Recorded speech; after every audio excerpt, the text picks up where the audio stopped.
All right, just give me a second for me to test my redeems.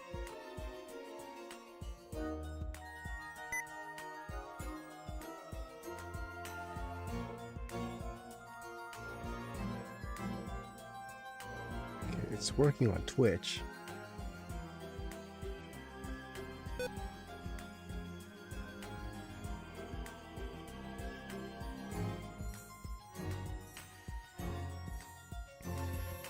Right, not working on my horizontal streams. Oh. Oh, it's working on my... No, okay, never mind. Right, starting a poll. Thanks for stopping by. Oh, this is the wrong stream for it.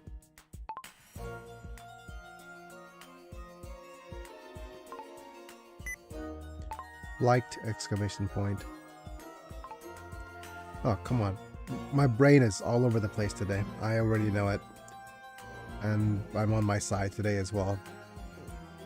Things are going to be real bad today. Okay. Hooray, exclamation point. We made it to the full stream.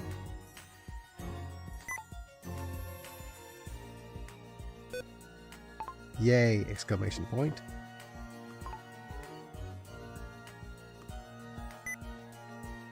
Leaving a like for posterity.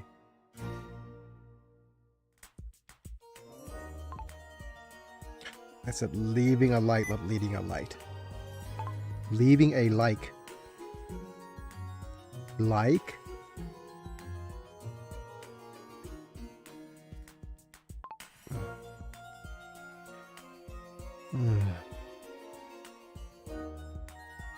Wonderful.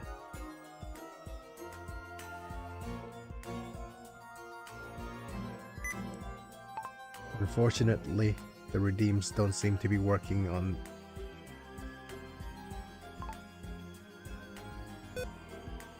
here today, so please head to my vertical stream.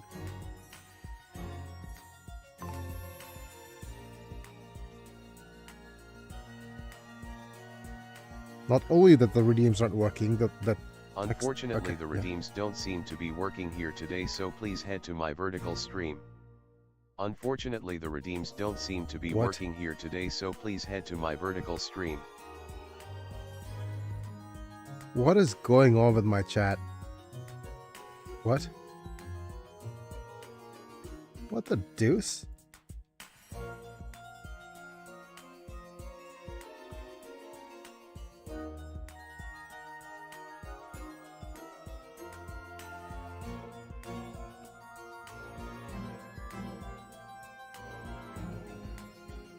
Why is my chat not enabled?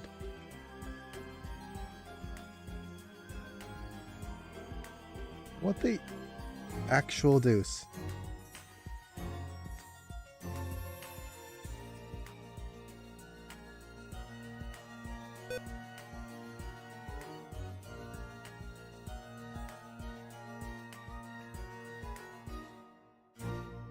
Give me a second.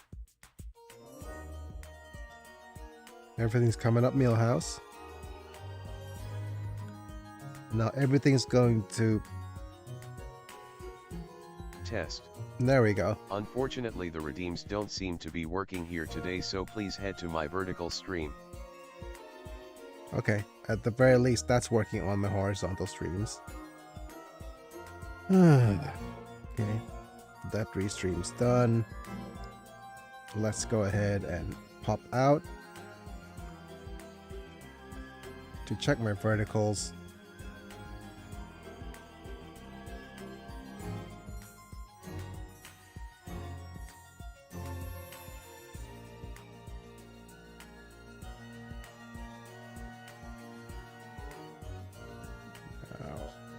Let's edit the title and description. Hey Biggie, I got an extremely ironic pull at the pre-release. My dad was in the hospital on Father's Day and I pulled the Mind Stone.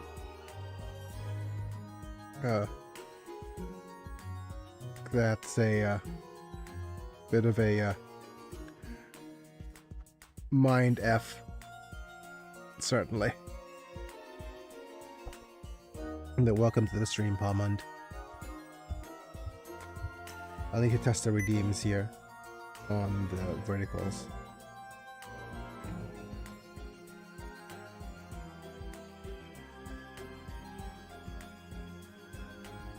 But hey, chase card. Yep. Okay. Thanks for stopping by! Exclamation point.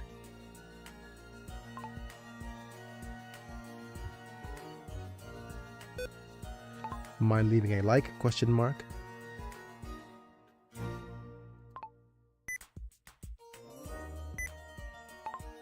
I am disabled and my hands don't work.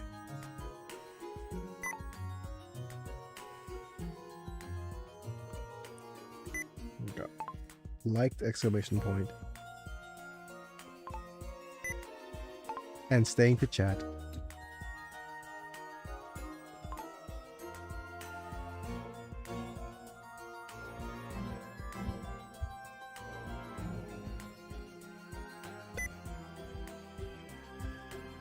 I thought you already said you pulled the Mind Stone when during the Father's Day stream. Or maybe it's just that I didn't acknowledge you. Is that what the problem is?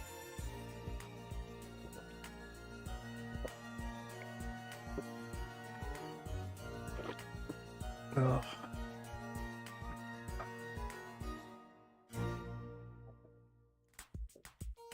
I didn't hear words. You didn't hear words? Oh, okay. Kapum. I mean, notice me, senpai.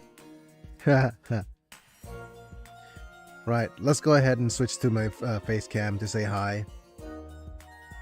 Hello. A couple of things. Yesterday was a bit rough. I was going to wanted to try streaming yesterday, but a bunch of really crappy things happened. First off, the just city workers showed up.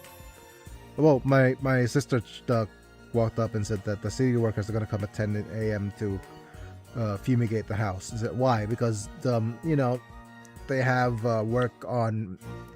They have workers, the part of a government plan to eradicate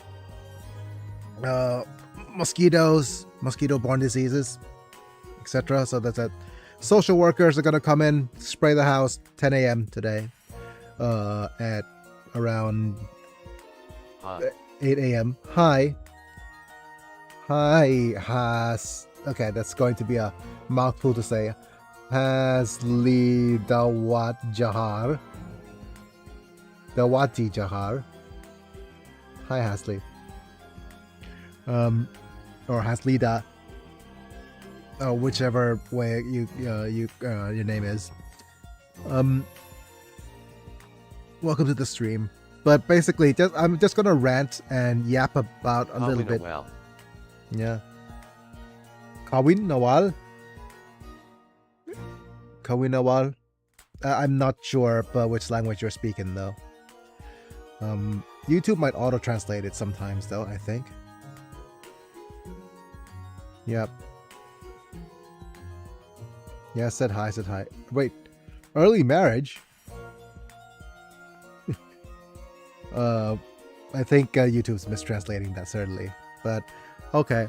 But yeah, I'm on my side today because, long story short, government workers came in and sprayed a bunch of insecticide around my house.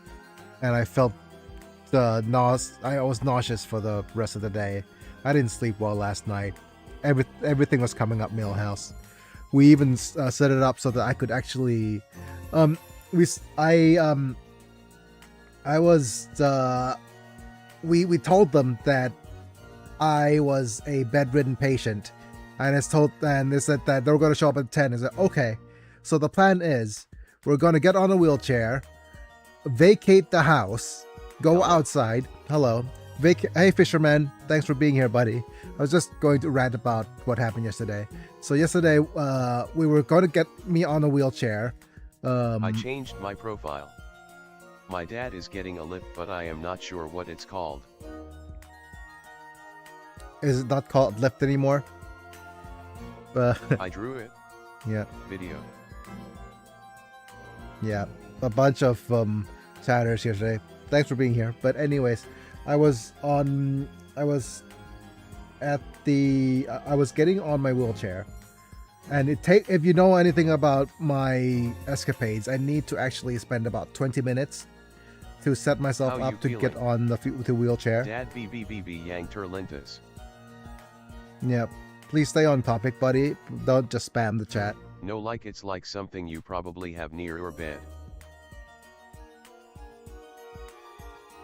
Yeah, it's I have a I have a hoist machine. I can't I am 200 plus pounds. I'm 220 pounds, I think, at the moment. So for me to actually get off the bed and get onto yeah. Sorry, buddy. Ads noog. Yeah. I'll time you out a little bit, buddy. So that I could actually talk on about what happened yesterday. I don't think if this happens, if the interruptions keep coming, then I'll probably just turn off text to speech until I could actually rant on this and just finish talking about what actually happened yesterday. I mean, as soon as Manta's showing up, I'm going to rant about it again today anyways. But basically what happened was I was ready, set up to get on my friggin' wheelchair.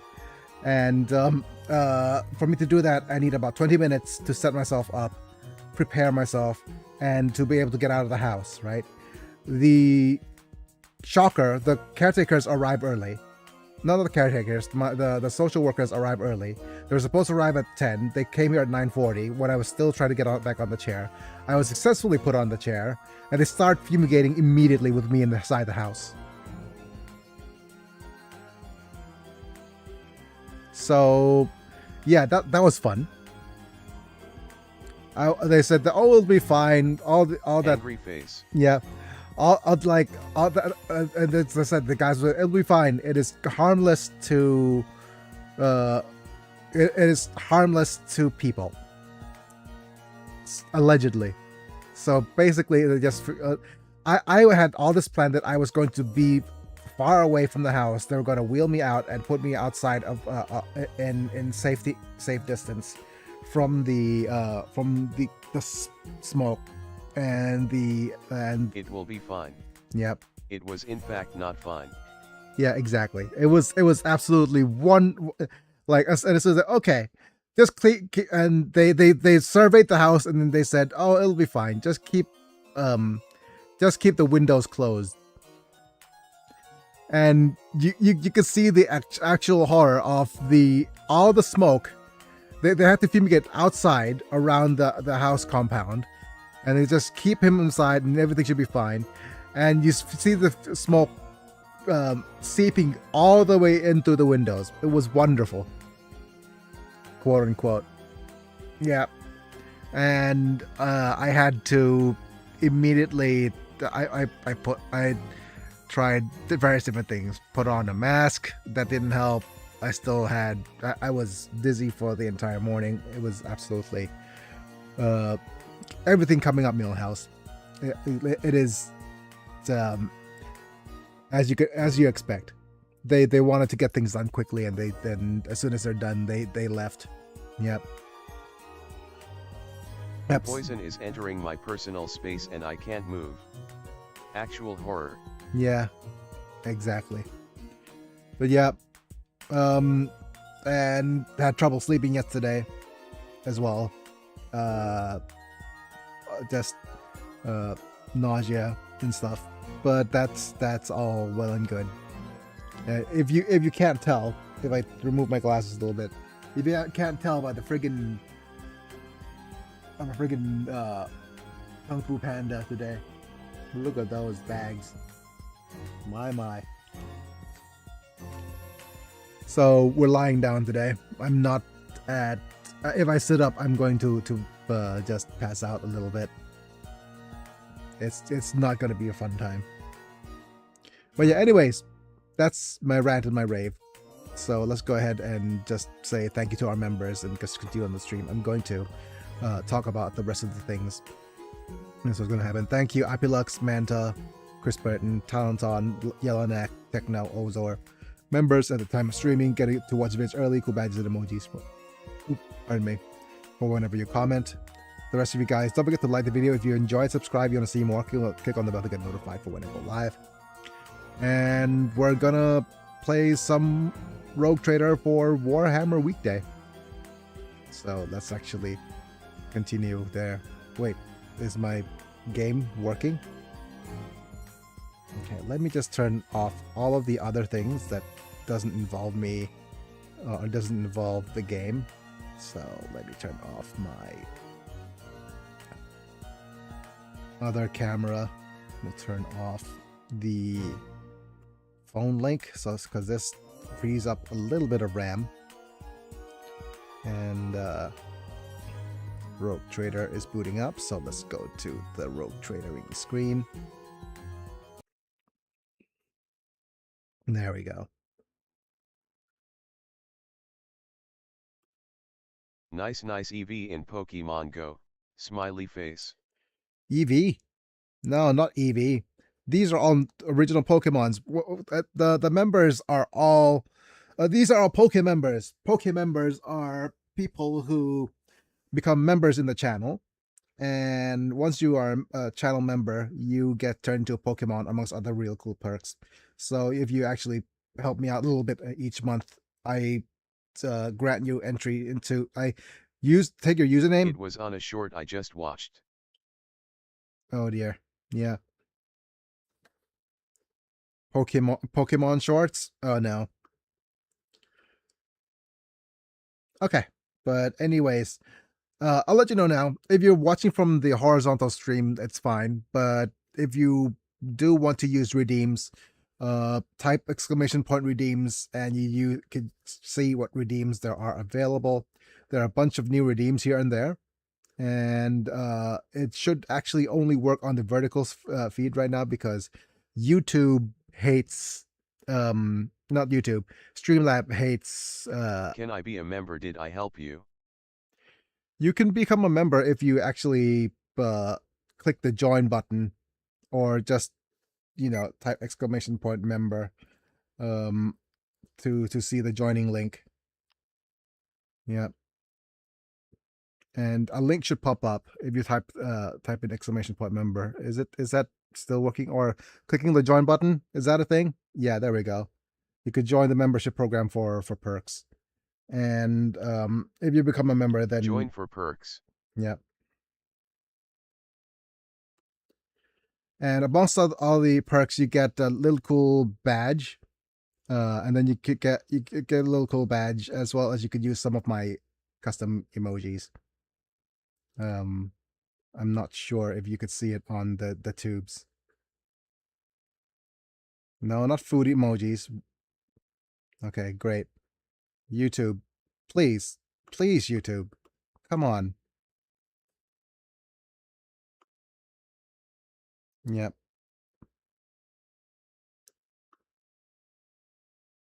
But okay, where I need to _biggie love. Yep. So let me just what is going on here? Okay, let me just turn off my YouTube chat. Oh, it's actually just slowing down my PC significantly. And let's just play here. Right.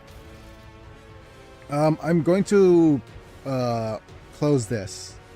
And then where was it? I was playing a little bit forward to get to the DLC content.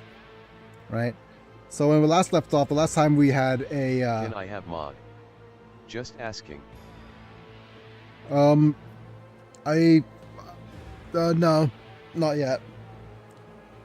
I think I only Not give... forcing. Yeah, I only give out mod at to people who have been here for a while. Most of the time. Like the only mod I have right now is Manta. Even Palmond, who's here for several for several months. Is still not mod, but that's mostly because he's not here very regularly. Yep. Okay, I think this is the end of Act 1, so I'm gonna go here. Or maybe I'll wait until Manta shows up, if he's gonna show up, so that we could actually see the ending of the various different acts as well.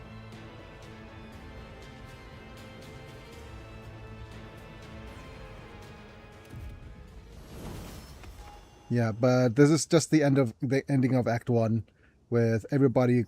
We just finished killing the last boss of the first act, but we're not going to... Yeah, there he is.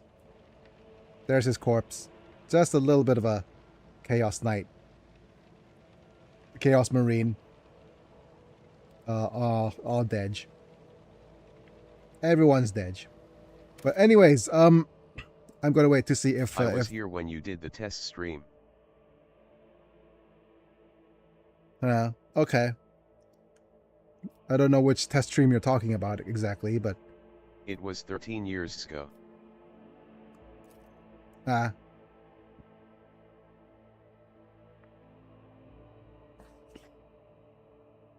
I guess. And unless I recognize your name from back then, I don't think I'd remember. What game was I live streaming then? If that's the case.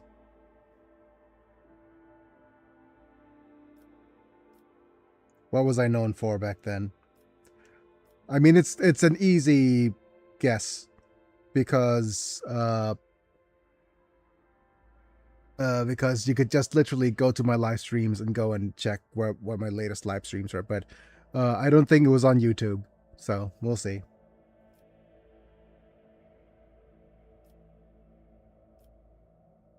But I'm not sure if it's Act 2. Don't remember? Yep. Okay. Yeah. Exactly. Then you're not an old. Then you're not a real. Literally, my channel blew up for in one game in particular, and I only did it for the live stream of that game. So yeah, it was a Facebook game. So I don't think it would be quite. You were playing a mystery game. Yeah. So then you weren't here, buddy. But anyways, where were we? God, nice job. Nice try. There was 3 people. It wasn't a mystery game. You literally, my channel blew up for one game in particular if you were here 13 years ago.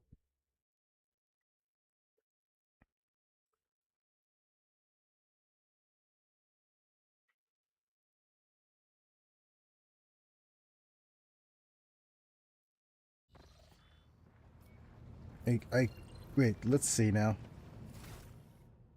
I think this is the save where we start. Let me just double check our characters.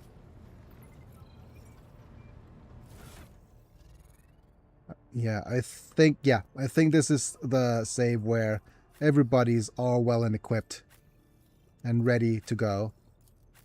I mean, like I scrolling and I saw you index pointing at the viewer, pensive face.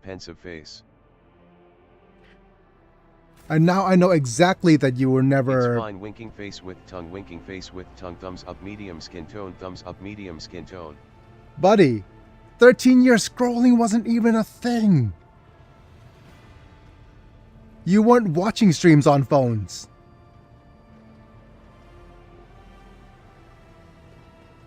My goodness. You've outed yourself, buddy. You've outed yourself by how young you are.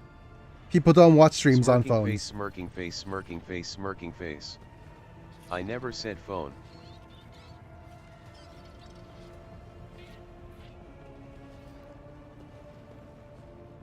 Face with tears of joy. People don't scroll on computers. The word scrolling didn't enter the lexicon 13 years ago what if either. I was computer? Exactly. People don't just say people don't scroll on computer. Scrolling is literally exclusive on phones. Okay, I'm not going.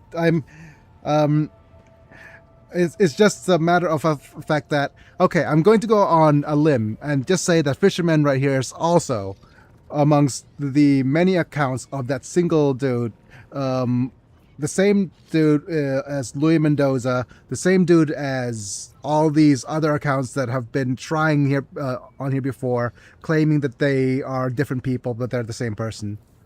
Because you're getting the parasocial relationship loop of getting the acknowledgement and knowing and of knowing that somebody's actually talking to you on the internet, and you're just a sad little boy. Yep, you're just a sad little guy trying your best to get clout on the internet and get yourself known and interacted with literally an unk who has nothing left to do or better to do than just to stream on the internet because he knows he can't do anything else with his life. What did I do? No, I'm just calling you out, buddy. I was just asking.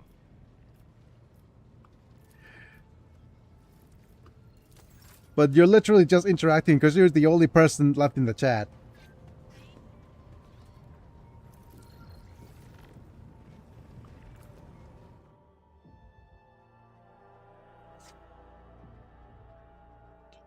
I do believe that this, however, is in the Furibunda system, that we have a battle with the... There's 6 people.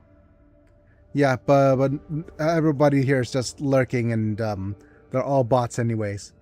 Unless, yeah, they're mostly just either bots or just people scrolling through and pitying guys. Yeah, if there are 6 people, then if they weren't actually lurking, they could actually come up and show up and chat once in a while. But most of these are just bots coming through, or just and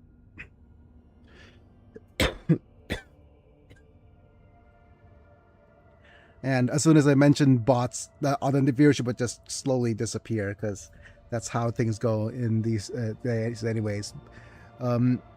There's a combination of bots and lurkers. At least you're a real person. No.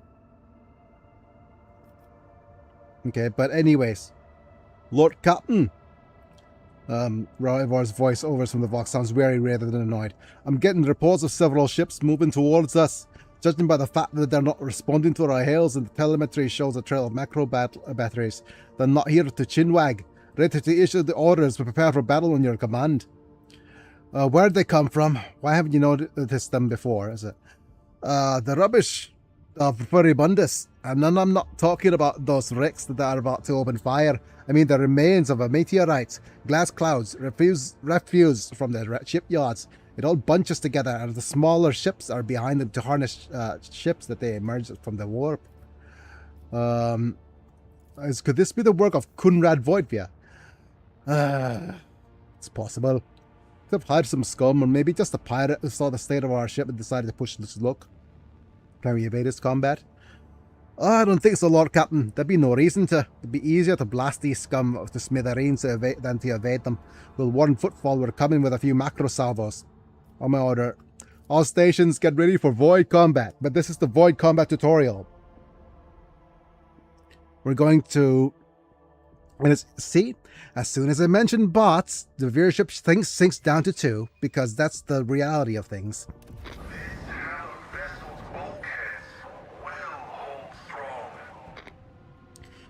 Okay, but as you can see here, this is our first battle. We have a gun, front gun, ramming, pew pew, and left and right cannons. So if I go, say, maybe here, this will let us pew pew from both of our front cannons. So let's try that. We'll pew pew 1. And more front cannon pew pews. Wait, yep, front cannon pew pew. And we'll send a missile here. And could go here Now then we could do a side cannon pew pew. Oh, wrong side. Cannons fire! And we'll go here. And then we'll refresh our shields. I got the best shields.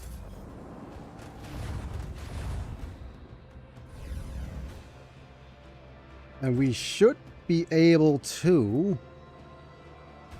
use this, gain control of the nearest torpedo salvo. Oh, damn it. Not quite. And we're gonna go and do a rotate so that we can pew pew you.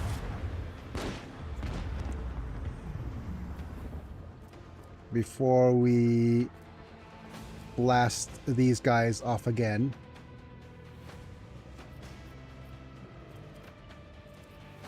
Okay, I'm not sure which... if this is going to be enough. Okay, yes. And yes. Okay, we're going to go here. And we're going to go pew pew. Followed by a pew pew.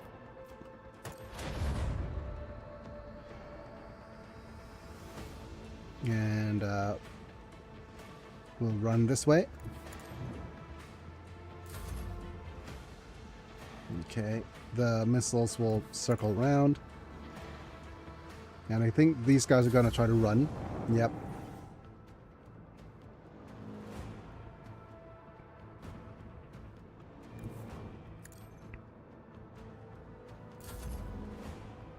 And I do believe we are done with this battle. By doing this, and we pew pew these guys from here. Come on. And I don't think... I think we could do this.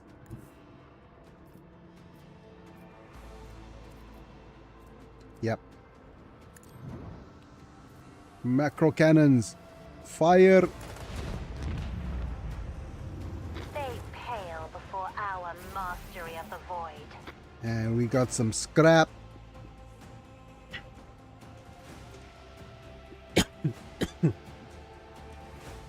Okay.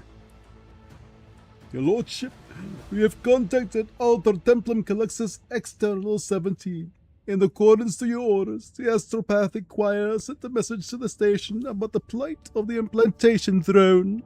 Alter Templum responded to our overture very promptly, which in itself is extremely remarkable for cloistered servants to the Omnissiah. Oh, but yeah, here we go. This is new DLC things. So that's all well and good. It's pretty cool. Right. Okay. Where else are we? Okay. The Twitch seems to be working. I need to test out my new redeems as well. Now this is going to... I'm not sure if this is going to be too loud or not. If it's too loud, I'll need to test it out as well.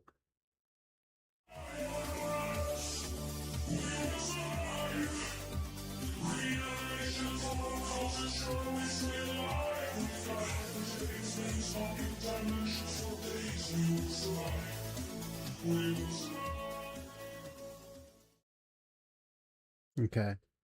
That was very poor timing for the video.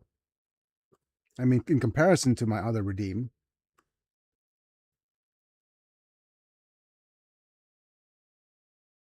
Now, where is it?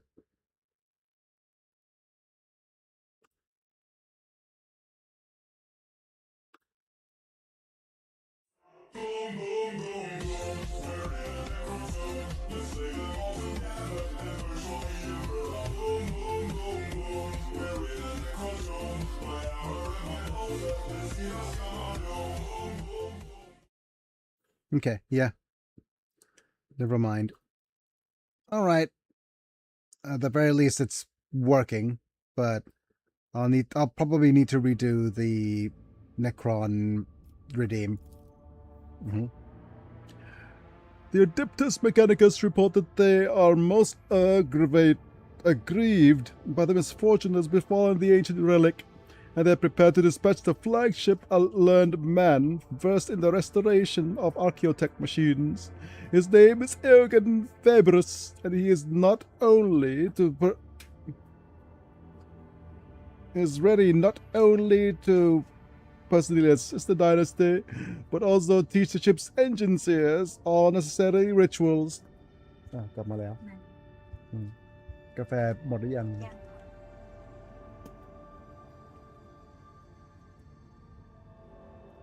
In return, the Crimson Priests ask only that you visit the station and inform them of the fate of the miraculous fusion reactor from Rykard Minoris.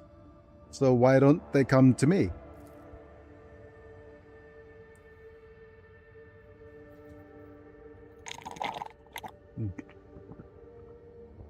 Yep.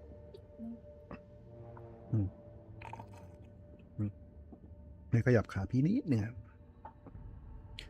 Alta Templum Calixus EXT-17 is a very unusual place. A tech priest monastery, access to which is denied to all who do not belong to the ordained ranks of Mars. Some say its cells are the most secure haven for the sanctity of the Omnissiah, while the others say that the most heavily guarded prison of the Adeptus Mechanicus in the Expanse is hidden inside. It is surprising enough that they have communicated with laity at all. Expecting them to leave the walls of their cloister will be unthinkable. Okay, very well. I'll adjust my plans to include a visit from the tech priest of the Altar Templum. Right? Okay, visit to Altar Templum. Calixus XT-17. I'll relay that and you agree to visit on the station. So after that, we've said to them with a click, and I do believe that we could repair our hulls for a little bit of scrap. A little bit of scrap coop more. We have only 20 scrap left, and we have developments. We're not gonna develop anything in particular. We have an unclean Aegis as well. This is what happens if you pick a heretical choice. The flagship suffers 30% less warp damage dealt by internal fires. It's reduced from 2 to 7, but the freight trains become a cesspool of disease, which has drawn the attention of the forces of rot and decay. Oh no. We are basically a Nurgle ship right now. Protect the ship from fire and warp energies so that the infected may continue exchange putrid gifts in the bowels. Yeah. Oh no. Our ship is a hive of Nurgle. We're at Asmongold's house. Oh no, that was literally a low-hanging fruit. Okay, begin the scan. Scanning for this Ash world. Added the worlds of the Expanse. Okay, so Ash world. Active quests, nothing. We have one in Rykard Minoris and Rykard Philia. They're all just dead places. We could visit Druce's Blessing for a little bit. Basically, this is the place where you could say, "Up, Lord Captain, we have the flagship Druce's Blessing. There's a small escort dead ahead. They're requesting direct Vox channel, patching you through." Okay. Greetings, Lord Captain. I am honored to speak with the rogue trader of House von Valancius. May your name be known through the ages. Chartist Captain Asterius Thorfast, bearer of the Free Charter of the Merchant Fleet. How can I be of service? So what is your squadron doing here? Okay. We develop supply for the Chartists. You see, my ship is a representative of the Merchant Fleet in the part of the Imperium territory. We do not have a fixed, charter-defined trade route. Our mission is to establish business contacts with voidfarers in need of regular ship repairs to those who are interested in specialized goods. Okay, from where does your source your components you sell? Are you asking me to disclose our suppliers to you? Well, frankly, We've come from both everywhere and nowhere. We get our wares either from lucky voidsmen who stumble upon our abandoned or dilapidated ships somewhere in the neighboring system, or from some unlucky ones whose sorry tub arrives in footfall in such a state that it's easier to take her apart than to restore her. Well, what about the merchant piece operations in the Expanse? For most part, all the Expanse has fleets of different organizations and small flotillas of merchant ships. Uninterrupted communication between worlds is a matter of life and death for the many outposts of humanity. So even in the dark corners of the Imperium, there are chartists and ships assigned to the various adeptus. So alas, the Expanse has next to no stable trade route, so the job can be precarious at times. Then again, no one is more intimately familiar with the hardships of the local commerce than the rogue trader. Okay, so what are your wares? Currently we have 22 profit factor, and we could actually get more reputations if we decided to trade. Okay, let's hide the untradables. And let's go ahead and sort by cost. Yeah.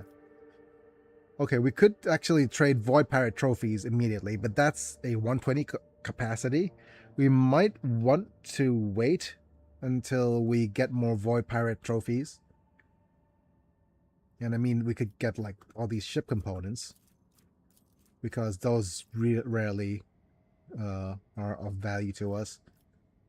But if we go here, 900,000, 1, 2, 3, 4, 5. This will unlock the next reputation. But there's no real need for us to do that at the moment, because the only thing that we're going to get in the next year is some military ceramite void ship plating. And we're going to try to upgrade our rank with the with a couple of people on footfall first anyways. So anyways, we have these four to buy immediately: Void Patterns torpedo tubes, Mazoa lance cannons, and Mars pattern bow battery. Let's buy all. Although I do believe it's not very useful at all, because I do believe that our ship has these. Yep. So if we go to V for void ship stuff. Yep. As you can see here, we have void plasma torpedo tubes. So we have a plasma torpedoes in front already, as well as a lance weapon. And unless we want to go, hey, let's go with 2 dual lance weapons and forget our torpedoes. Or we could go double, and instead of a lance weapon, we could have a mounted macro cannons for the prow battery. So this is a 45 to 55.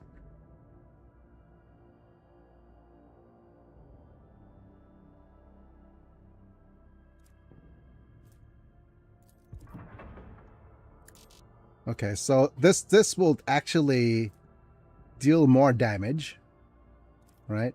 So currently the Auspex is the one that that's not the one. The dorsal cannon is the dorsal macro cannons, which is 2 fires of 14. Versus this is 45 to 55 narrow long firing arc versus prow count kind of 4 shots of 14. So if I do this, and these wait, this is against torpedoes.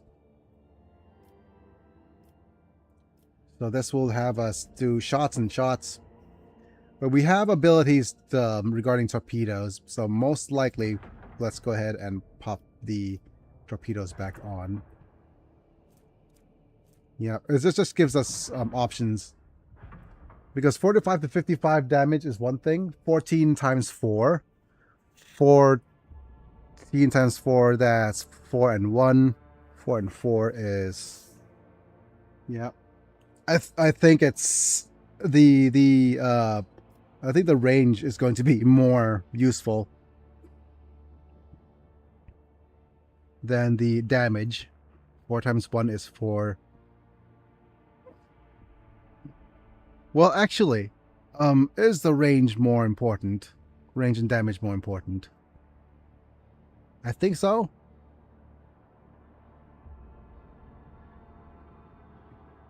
What is 4 by 4? 16, 56? Like, the damage is always higher with the Mars Pattern Brow Battery, but the range is so much lower. Let's just keep things as is. And, I mean, we could always just say, put all of these. Let's just add these to the cargo.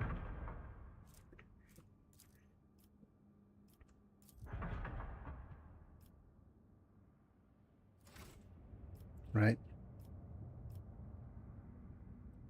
And we could go to the altar Templium Calaxis. Okay.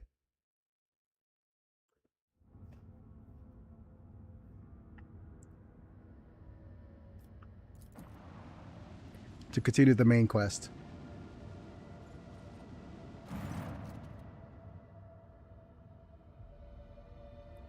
Okay.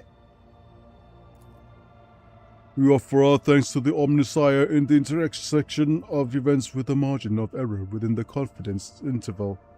It is the infinite branches of the future. The outcome will be marked as favorable. I am Tetria Blemma, logic of the Alta Imperium Calaxis External 17. And I appear to the rogue trader from the sacred knowledge. What is the fate of the miraculous fusion reactor from Rykard Minoris? Why the sudden interest in the fusion reactor? The Omnisire knows all, comprehends all. Acquisition of knowledge of blessed archaeotech corrects a Oh my goodness.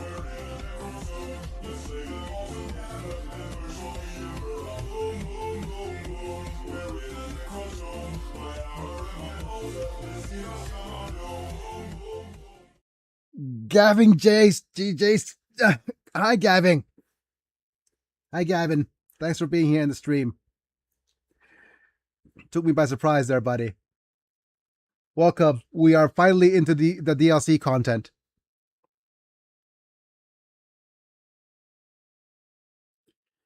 But for some odd reason, Hello. Hello. We're finally doing DLC content for Rogue Trader. And I'm on my side today, unfortunately, because I'm not feeling super well. But I'm just gonna rant a little bit. Yesterday, the house government workers and social workers came in to fumigate the house with very little warning, and I wasn't able to get out of the house in time. So basically, I was sprayed by a bunch of chemicals, and I felt bad. So I'm not sitting up today. I'm not sure if you could see the level of bags under my eyes of the lack of rest, but yeah, I'm an old fogey today. I'm just gonna lie down a little bit until I feel a little bit better. I will take you at your word. Yep. Anyways, first I wish to know that you could restore the implantation throne. Yep.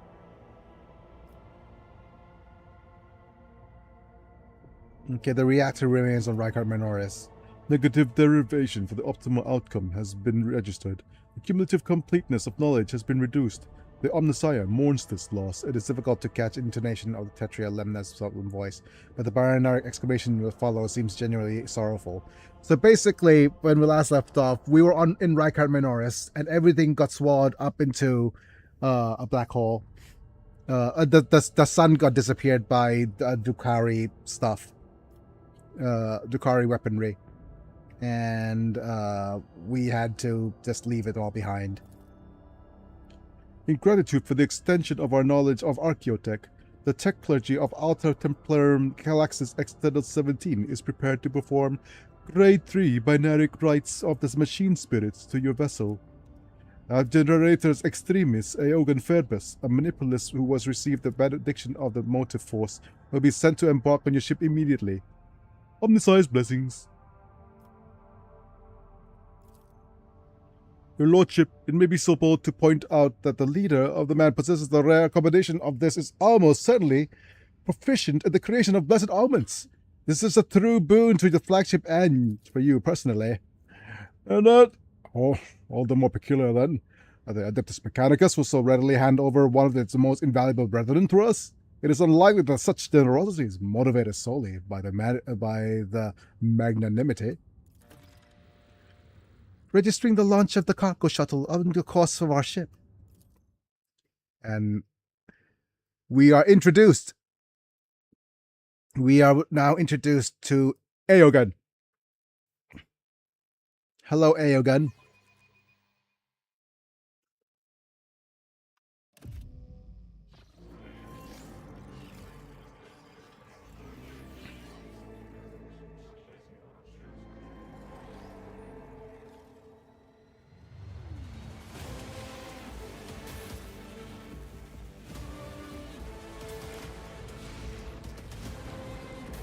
Ooh.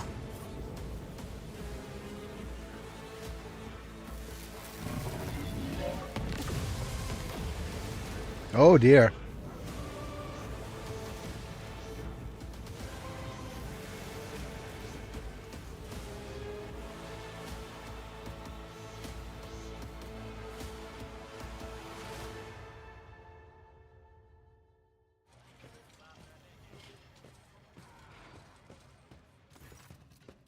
And his name's Aogun Febris, but then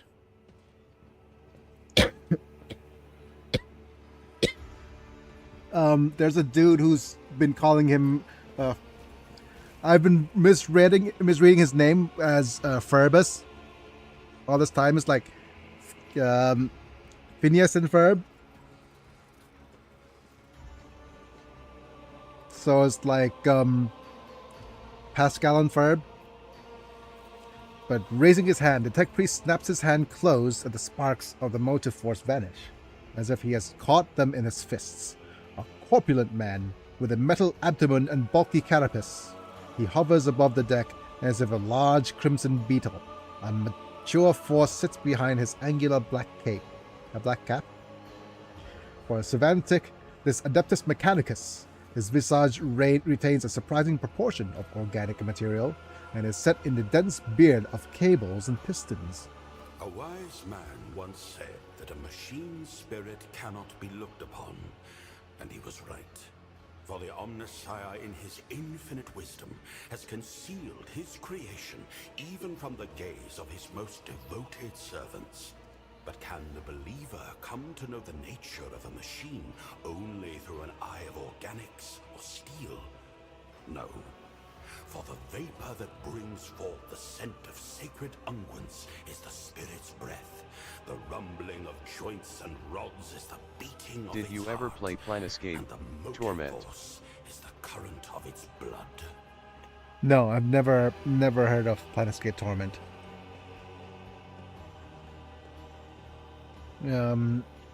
Please let me know what it's about, though.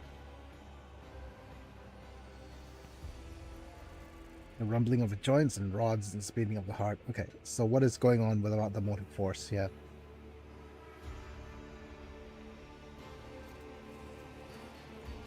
Oh.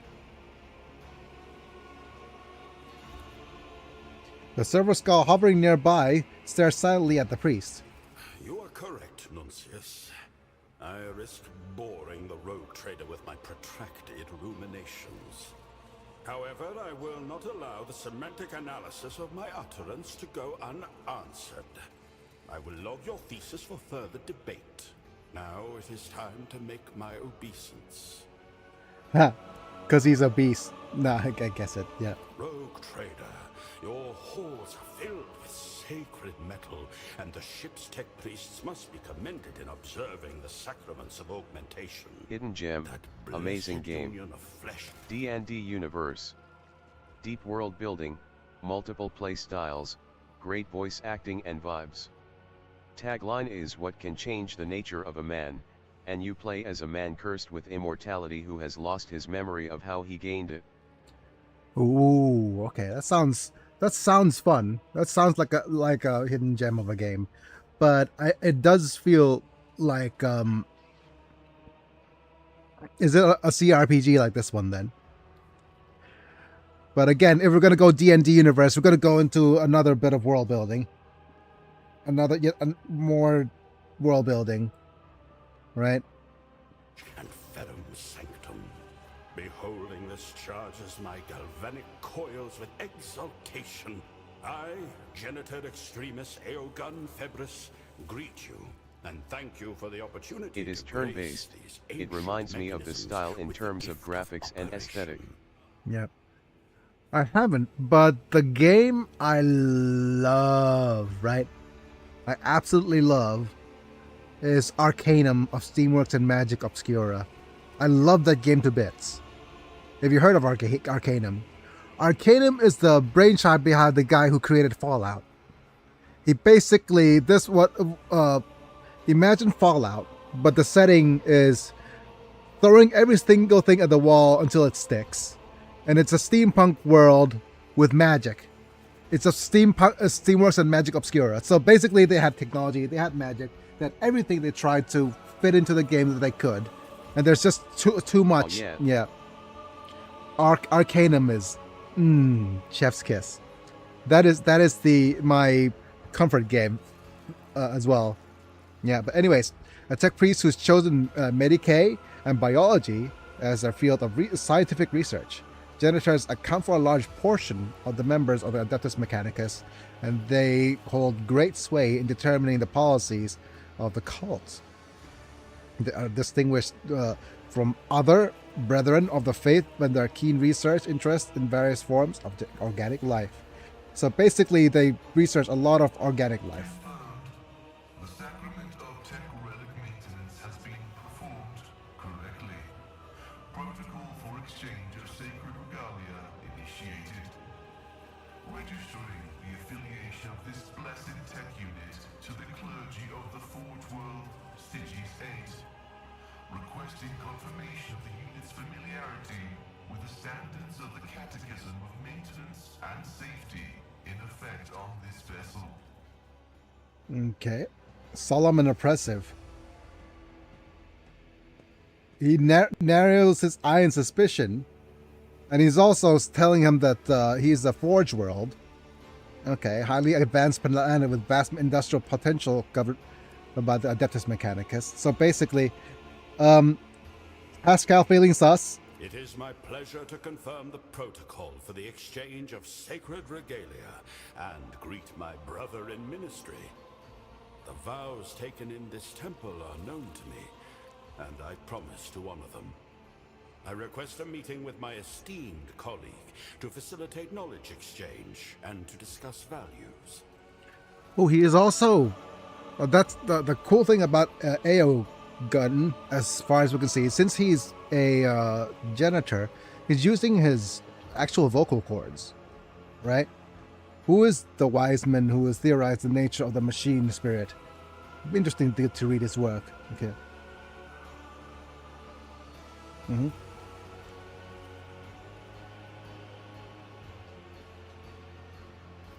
Okay, so who is this wise man who theorized the nature of the machine spirit? It'd be interesting to read his work. Junior Lex Mechanic Karain, operator of Auxiliary Terminal 289-0 of the lower workshops of Alter Templum Calixus X-17. A pragmatist and a bureaucrat who saw the world solely through the prism of statistics, endless parades of outflows and inflows. He had little interest in anything other than keeping track of valves and vents, but now and then he would drop pearls of wisdom such as these without even noticing it himself. I felt it was my duty to pick them up. Compelling display of your abilities. Can you produce energy? Energy cannot be created or destroyed. An excellent observation. My technical designation is Manipulus. And here is the galvanic cell, the repository of the motive force. No, that will take too long. Better to give a demonstration. Observe. Questions? He starts a mechanic into the augmented arm of a nearby tech... Ooh. What happened to the technomat? Our snakes along the Manipulus chrome claws in his cell The Technobot's voice stutters and rasps, and then his implants goes limp. Oh no! That happens from time to time. Once certain that you have seen the effects, again seen the power back in the augment and returns to life. Intriguing. So, your galvanic cells not only stores energy, but also redistributes it to whatever you direct it. And you power it, seemingly by drawing energy from other sources. Okay. Thank you, Pascal. Yep. Correct. Entirely correct. How rarely do I meet such astute interlocutors among the laity.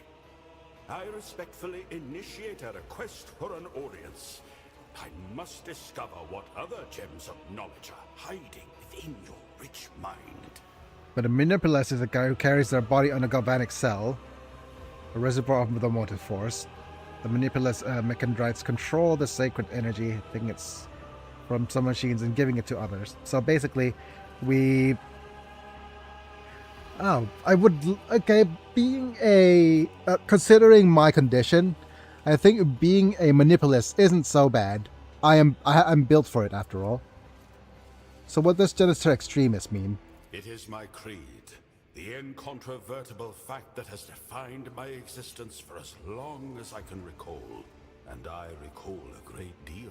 Ooh. I have devoted myself to the mysteries of flesh and metal, to the processes by which one joins with the other, by which they live in union, and how they die. I am intimately familiar with machines, such as the one that I restored to life. I will school the members of the priesthood on board in its litanies of maintenance and operation, and reveal the secrets of the command rooms so they may operate it themselves. The sacrament of Ferrum Sanctum will be made available to you and your retinue. That, too, is an incontrovertible fact. But you speak to your servo skull. Nuncius is my dearest colleague. His eagerness, inquisitive mind, and ability to view a problem from a variety of angles are invaluable to our research. He is also rather loquacious himself. Loquacious? What do you mean loquacious? He does not speak. This does not make a sound, directing his visor somewhere past you. Registering a violation. The tech unit Nuncius is ignoring a request for engagement, recommending that the unit's labor be allocated to repair tasks. Oh my goodness, Pascal. Tisk.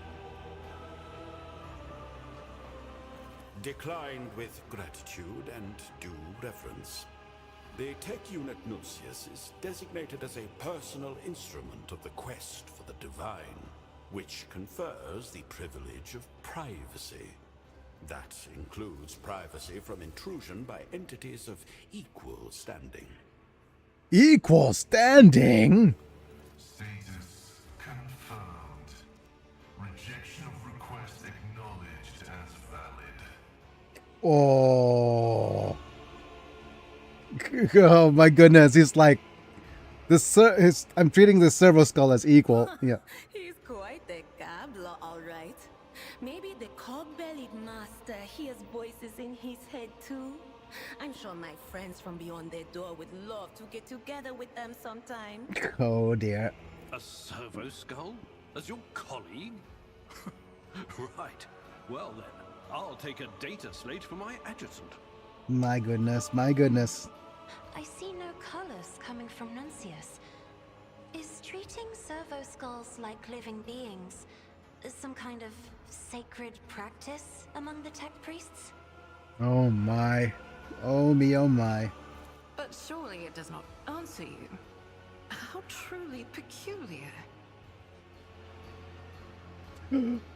Airgun, you didn't actually dare to create abominable intelligence, did you? Do you think I would dare walk about with an anathema? A profane parody of the human mind? The greatest heresy against the Omnissiah? What an absurd idea. I honor the Crimson Accord of Mars and swear before the all-knowing, all-seeing machine god that Nuncius is no spawn of tech heresy. If I lie, then let me be struck down by the electromagnetic pulse of his wrath, and let the motive force desert my limbs forever and ever. Is Nuncius AI? Nuncius is an incredibly sophisticated creation of sacred algorithms interlaced with my own. It is difficult for a layperson to grasp their inner workings, yet not a single one violates the commandments of the Omnissiah. Nuncius, I welcome you on board of my vessel. If the servo skull has heard you, it makes no sign of it. Yeah. Amazing sincerity, Nuncius. It is gratifying to see that you have not lost your sense of tact over the years. Okay. Yes, indeed. Abelard, could you learn a thing or two from this servo skull? You could learn a thing or two from this servo skull. Shall bear in mind Master Nuncius's eloquence. Yeah. Okay. Yep. Thank you for your help, Aogun. Where would you go next? Your thanks are accepted, but my service is not yet at an end. The clergy of the Alter Templum Calixtus X17 Cloister. Oh yeah, I think I forgot. Since the dude got my joke, might as well just do this. In gratitude for the tidings of the sacred Archaeotech, request that you be attended by Magos Aogun Febris and the unit Nuncius. I seek your leave to employ our skills and knowledge for the benefit of the Von Valancius dynasty, including but not limited to tending to the machine spirits of the Sector Bionica and conducting experiments in the name of knowledge. No, dear. Yep. In other words, allow Nuncius and I to remain on the ship and accompany you.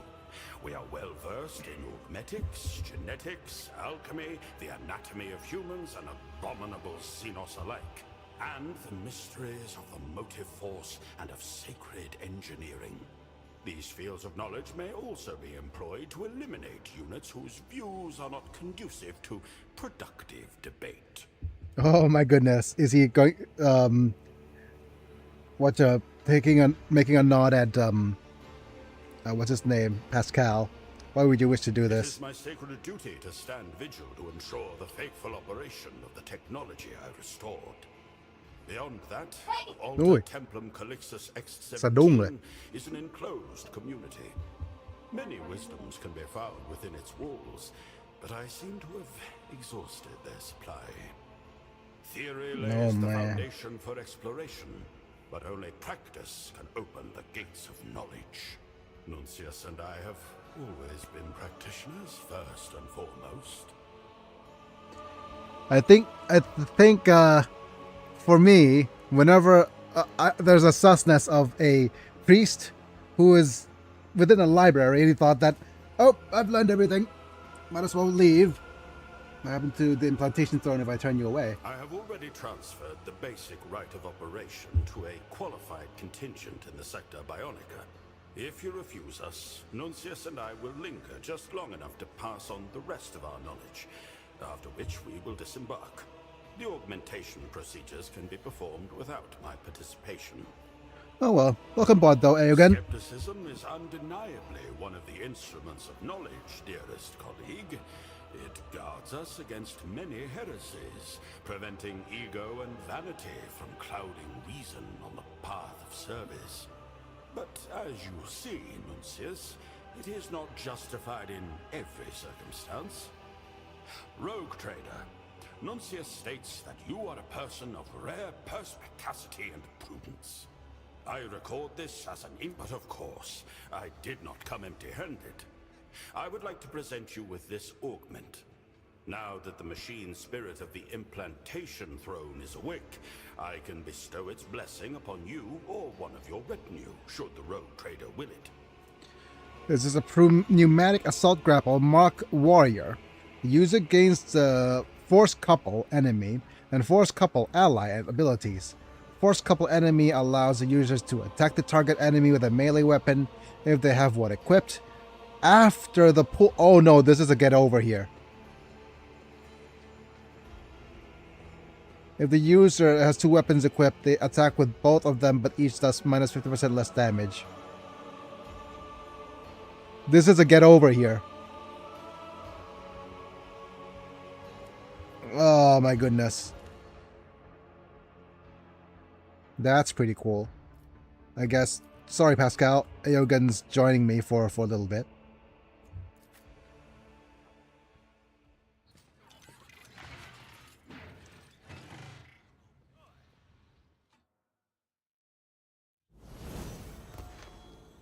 Yep, he's fixed this item. And out of all these, I do believe that it's recommended he just goes Overseer into Servo Skull.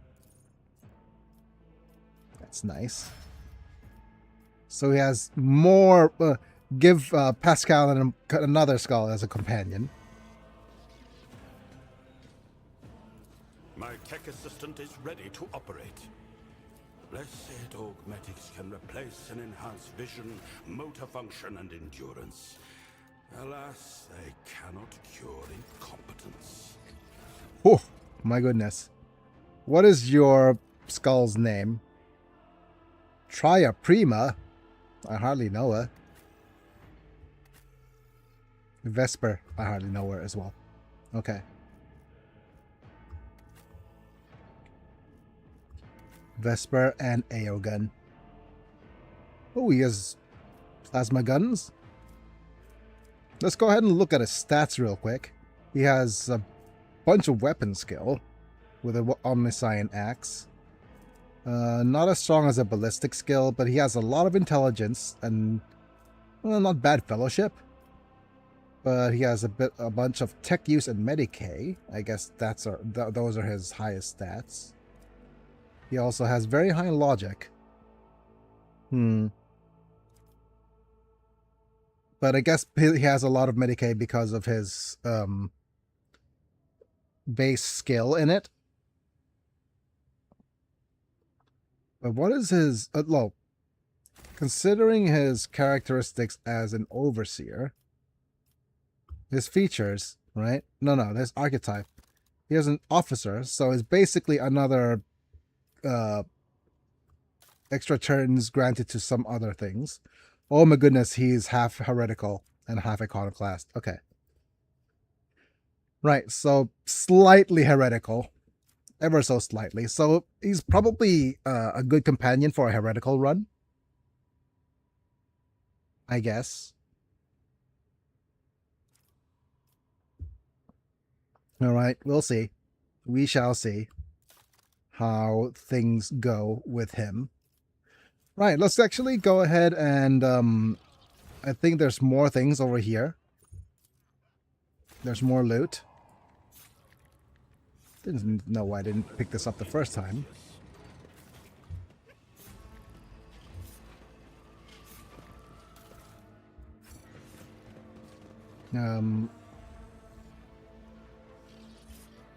Anything new, Vivisector? What do you think of the new equipment, Matrinax? Lord Captain, the light, it's incredible, Lord Captain. The light thing, the instrumentation, the servant of the Alta Templum would have awakened every sacred machine and granted all the incense mixtures to dull pain. Fewer deaths from shock, and all procedures will be completed in less time. Our work will advance a new, unprecedented level. It's a thing that happened to the Sector Bionica many decades yet. Alright, end the dialogue. Let's go ahead and double check on what Janitor Ferens would think. Pay attention. I'm the rogue thread. What do you think of the new equipment, Ferens? Registering an unprecedented increase in the functional efficiency of the machine spirits. Rivers of sacred unguents wash over the iron flesh, and the mechanism sings praise of the Omniscient. Blessed be the decision that led to this miracle of rebirth. Thank you, Ferens. What about this? More items to track it into the trade cargo. Okay, and I do believe there's more things we could do on the chair. Let's get to the chair. There will be no peace in my wake. Okay. Through your efforts and those of the servants, the Adeptus Mechanicus, this device has been transformed into a masterpiece overflowing with the grace of the Omnissiah. Okay, let's quick save a little bit and then use it.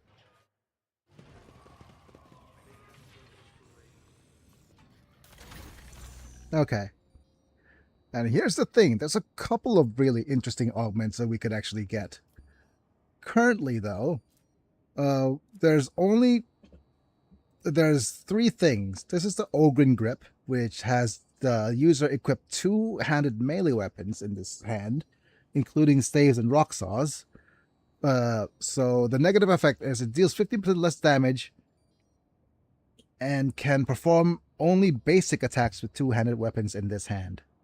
When the user suffers a trauma, the augment does not malfunction, but the user's maximum hit chance is reduced to 5%. So, Ogren Grip, the Mark 1 version, is not very good. I'm going to add this to the cargo because too much downside. Like, yeah, it's too much downside. Can I not add it to the cargo? No. Okay. The Assault Grapple. The use force couple is a get over here. The best character, I believe, for this is you. Wait a minute. Oh, wow. I didn't realize that she was so cut. Wow. Oh, she's even cut herself in the shape of Aquila on her back. My goodness. My goodness, my goodness. Wow, wow, wee wow.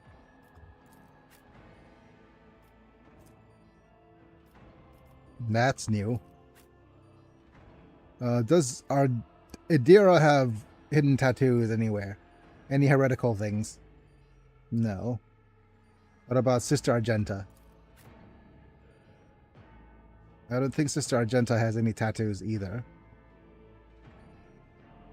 Anything from the Marines? But yeah. Okay. So out of all this, the only insertion that is probably worth it is this. This is the pneumatic grapple on here. There we go. What an augment. There he goes. Now with a sinistral insertion. He could get over here against lots of enemies. Here you go. Installing this augment. Yep. My goodness. And over here, Me and Rimworld like time for new body parts. yes. But the other one, I do believe, is this. Remote Revitalizer Mark Officer. Range with medkits and stimulants can be used. Increases by +4. Used to restore an ally's wounds. It restores +0 of the target's missing wounds, more wounds. When a stimulant is used, it restores 0 or 15% of the target's missing wounds. It also grants the momentum equal to the ally's resolve. So this is amazing. Weapon and ballistic skills are reduced by 5%. We're not going to be using a lot of weapons for you.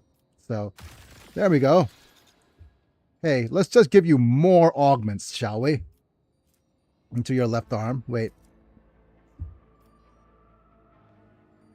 Let me just see.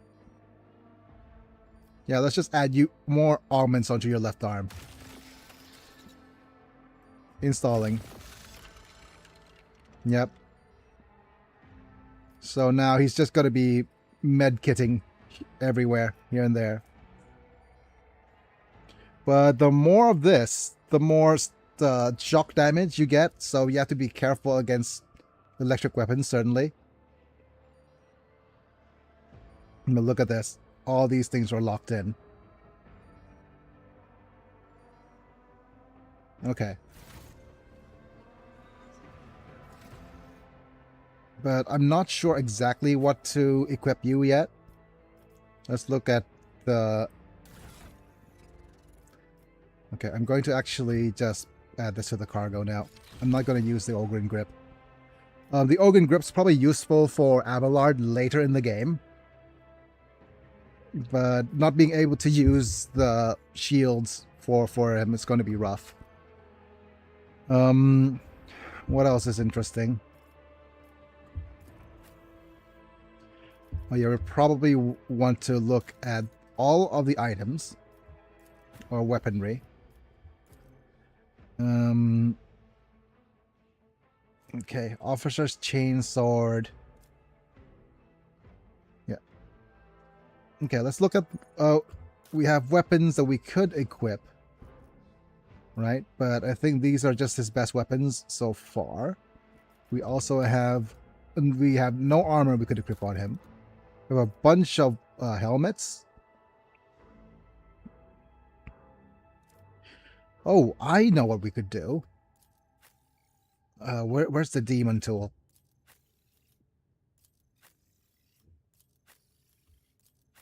I think the demon tool is elsewhere. But yeah, we could, instead of this... Wait, do you have Bring It Down? I think you do have Bring It Down. Right? Let's look at your character abilities, features. Yeah, you have Bring It Down. So we could put the demon tool back on Cassia, and then we could give Bring It Down to you instead. Yeah.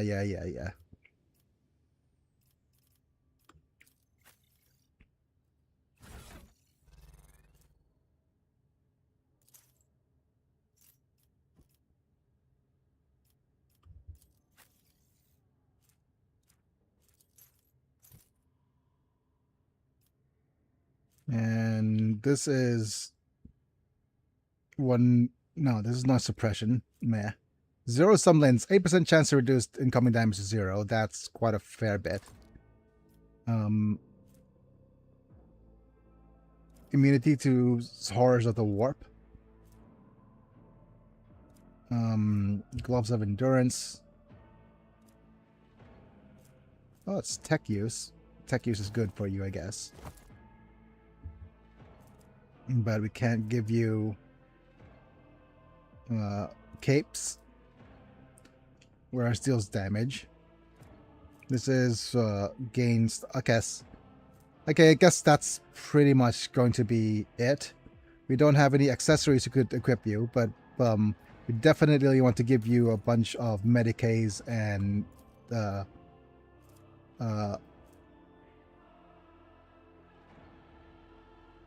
consumables.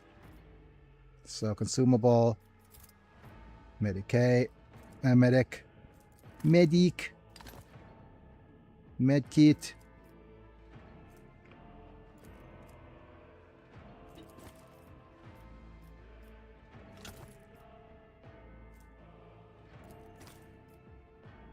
Yeah, just a bunch of medkits.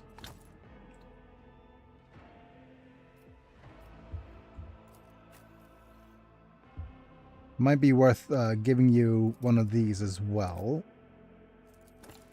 rather than just a bunch of medkits.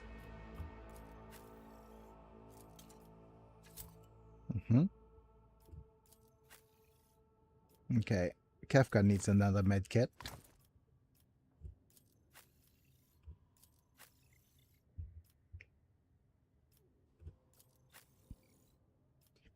Oh yeah, I forgot to give make you use your juicing thing. Right, let's give Cassia a bit of her juice. You are in the presence of House Orcelio. A viscous solution would give her extra deflection for agility, which is fine because she doesn't use agility to dodge. Right? Unfortunately, we don't have anything else other than granadas for her because she doesn't have Medicaid. All right. Yeah, unfortunately, yeah, reduced ballistic skills, but that's to be expected. Right. Oh, my body is reacting. So let's go ahead and head back to maybe the main compartment. One step at a time amidst the madness. Let's head to the bridge.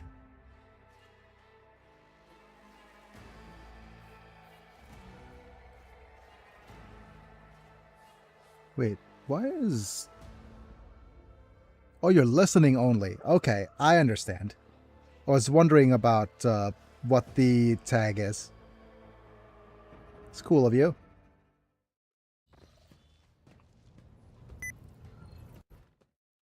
We're just there with your ears open. Gavin.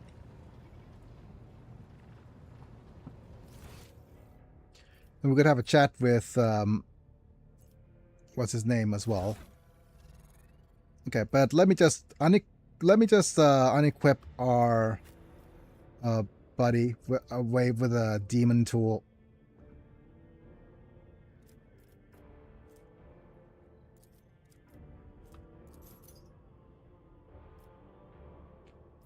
And needle ring, yeah, let's unequip, take off. Wait, can I just right click to take off? No.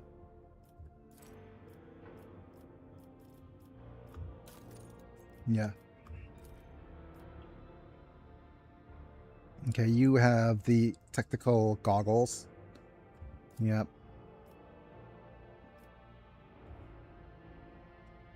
But yeah, with this, I think we'll equip you with the demon tool again. I'm just thinking about who do we want to use with our retinue. I do have you... Like, who are we bringing? We have me. My highest stats are Lord Xenos. And Medicaid. Yeah. It is... I really do want to use AO gun. Right? But... You know, I almost never disclose I'm disabled online, but I do on Twitch for some reason. Yeah. But no, it's no. The fact that on Twitch there's a label that's saying listening only.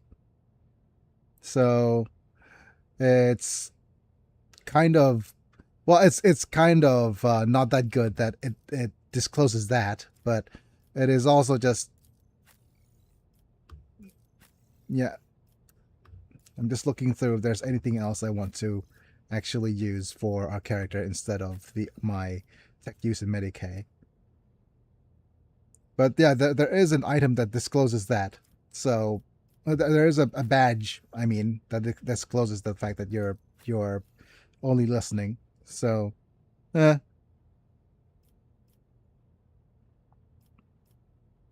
intention was that other blind streamers could tell I'm blind without asking, but screen readers don't read it, lol. Yeah. But I mean, it does depend on where and what you're using the screen reading for, right? Let me just think a little bit. Yeah. I'm also just thinking whether, like, what's the best weapons and items for you will be.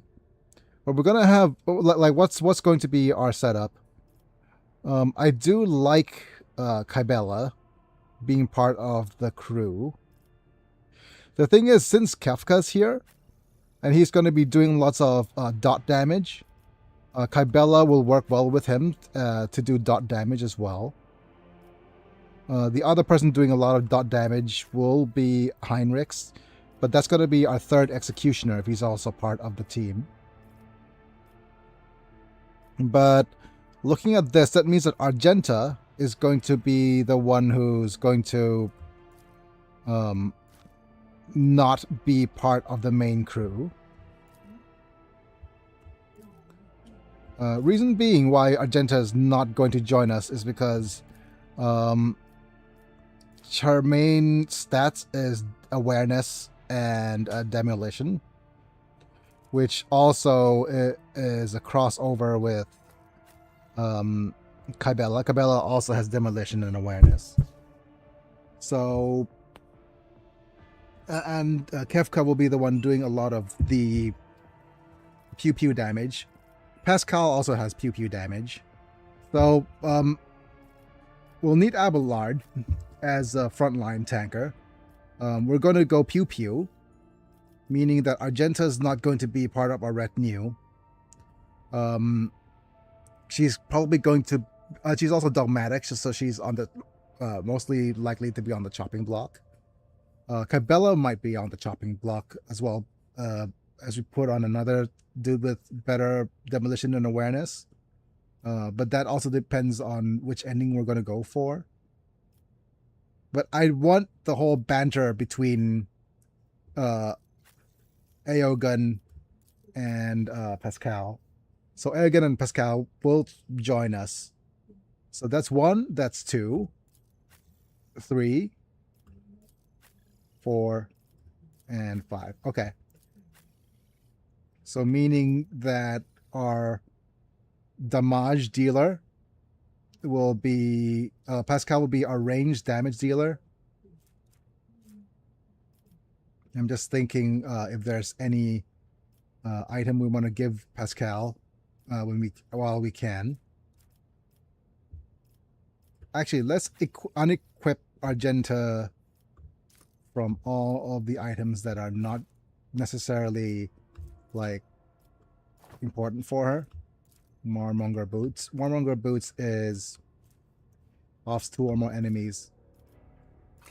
Okay. So, sorry, Argenta. We're going to have 1, okay, 2, 3, 4, 5. Oh no, are we going to say no to Idira as well?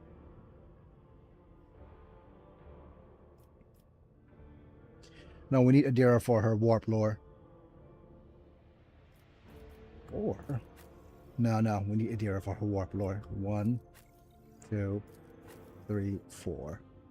And then 5 will be her. I guess tech use will have to go to Aogun. Oh man. No Pascal? Yeah, no Pascal.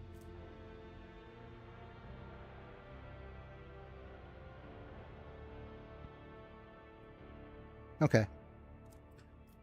Right. I'm just thinking at what other items we'll need. Okay, that means that we could give you the electric ring and one of these. What is this?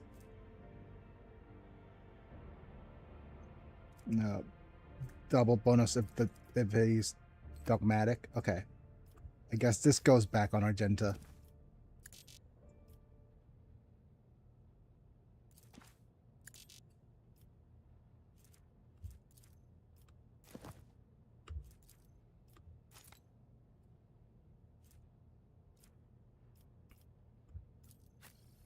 Okay, no robes, no boots.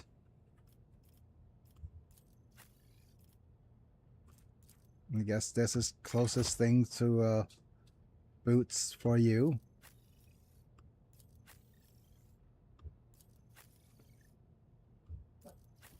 Yeah, and for me, I probably want this. And maybe equip this as well.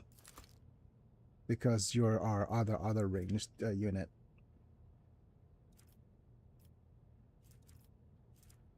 Okay. Do you want? Yeah. Let's go and wear these ranged attack robes then. More foot gear.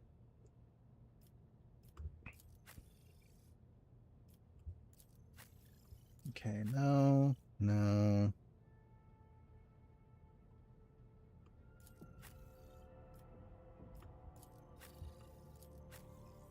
Okay, you're good with your gear.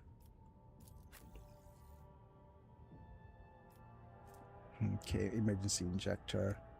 Yep.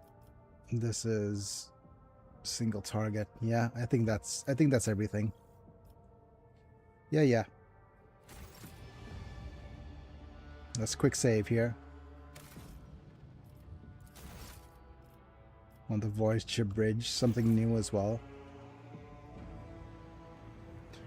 Let's go and have a chat with Aogun. Some new dialogue, please.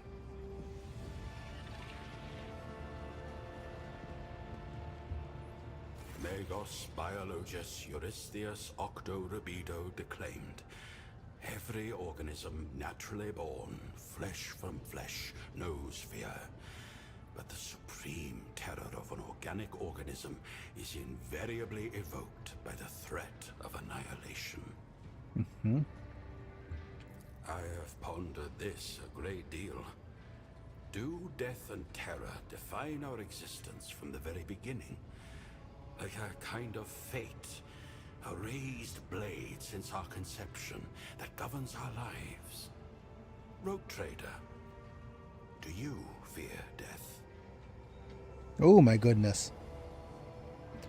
The thing is, death, this is going to be from someone who is crossed that barrier back and forth already. Because I did stare at death's door, didn't I?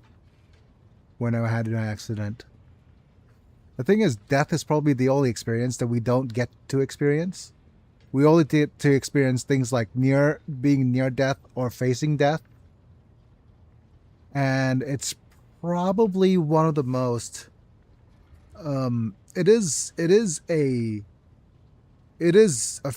being at death's door really does change you. It does change your priorities, but it does you eventually fall back into the malaise of life anyways after a while. I mean, it's been 7 years since I had my accident. I'm going to come up to my 7-year anniversary of my accident pretty soon. And it's going to be a question of what's going to be the thing about death in that instance is that it's just such a it's not something you experience. You only dance around it, and it's never that. Yes, I call it 10 years of tomorrow. From that feeling of it will be like this tomorrow and the day after, and this is the rest of my life. Yes, that's the thing. Human beings never really experience death. How do I say this properly? It's a form of survival instinct that we do not face death in the same way in that sense, because if you're present and you're really present, like you're here all the time, actually here, and not just looking forward into a future that doesn't exist yet, and into a future that you'll never reach, because let me just roll back a little bit. Not human beings. I wouldn't say human beings. I think I get what you're saying. Humans, right? Or the machinery of being a human, right? The mechanical stuff, the survival stuff. We're prediction machines.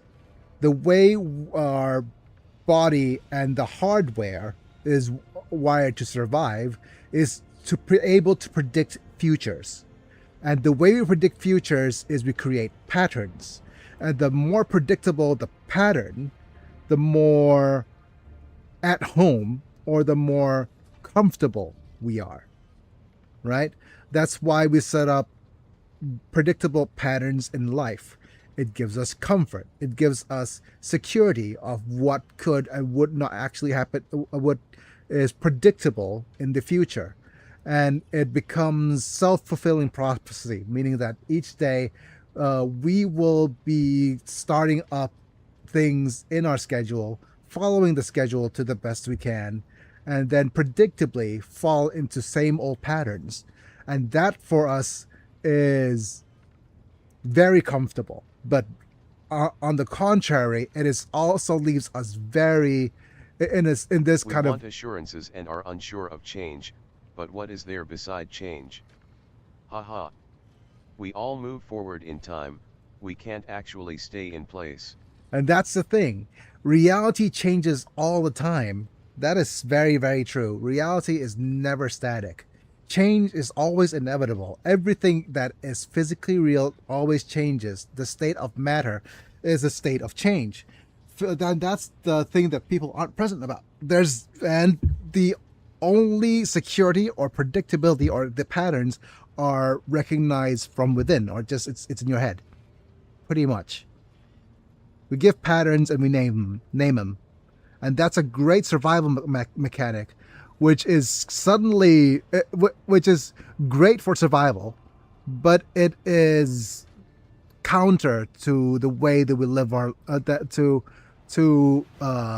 livelihood in a certain sense. You don't feel very present at all. You're stuck in living a future that you're going to live into anyways. If you want to see your future for the rest of your life, just look at what you're doing right now. That's the predictability, and that's what's predictable. There's like human beings are very predictable. A person's very predictable unless they're impacted by a sudden something sudden. You don't wake up to the nature of reality at all. But yeah, I am ranting a little I bit. wanted to inherit a trailer for 15 years and then I suddenly realized that I was no longer thinking about inheriting a 10-year-old trailer but a falling apart 35-year-old trailer. It wasn't really about the trailer, but I realized the meaning of time in that moment. Yeah, it is all that. And if you want to be more scary, not scary, but the whole ship of Theseus thing as well. Every single cell on your body is replaced within 7 years. So that's why in 7 years, the hardware inside your body is already completely different from what it was before, right? It is the ship of Theseus thing, isn't it? But yeah, not just countenance. Okay.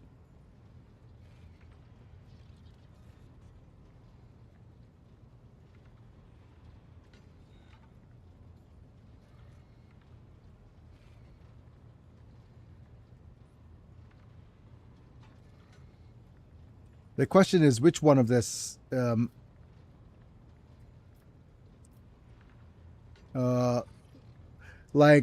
we answer this as me or as Kefka, right?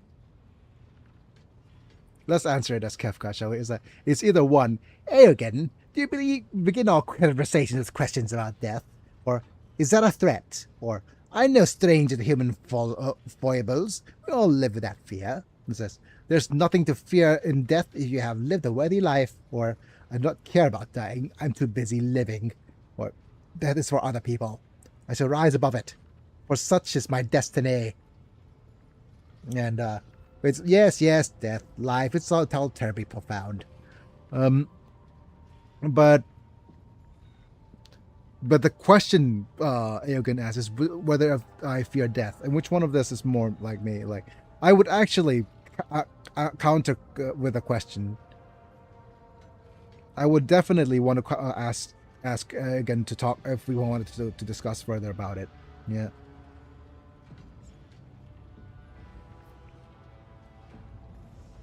You know what? I might just reload this if this is not a new dialogue, but this is what I would actually answer. Do you always begin conversations about death? Yeah. Okay. But it is what was on my mind when you approached, and I thought it an interesting topic for discussion.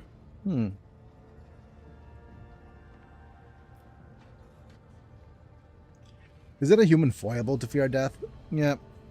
We all live with that fear. Howdy, I am on the road again. There are some few remaining cell towers that need tending to. I see. But howdy, Manta.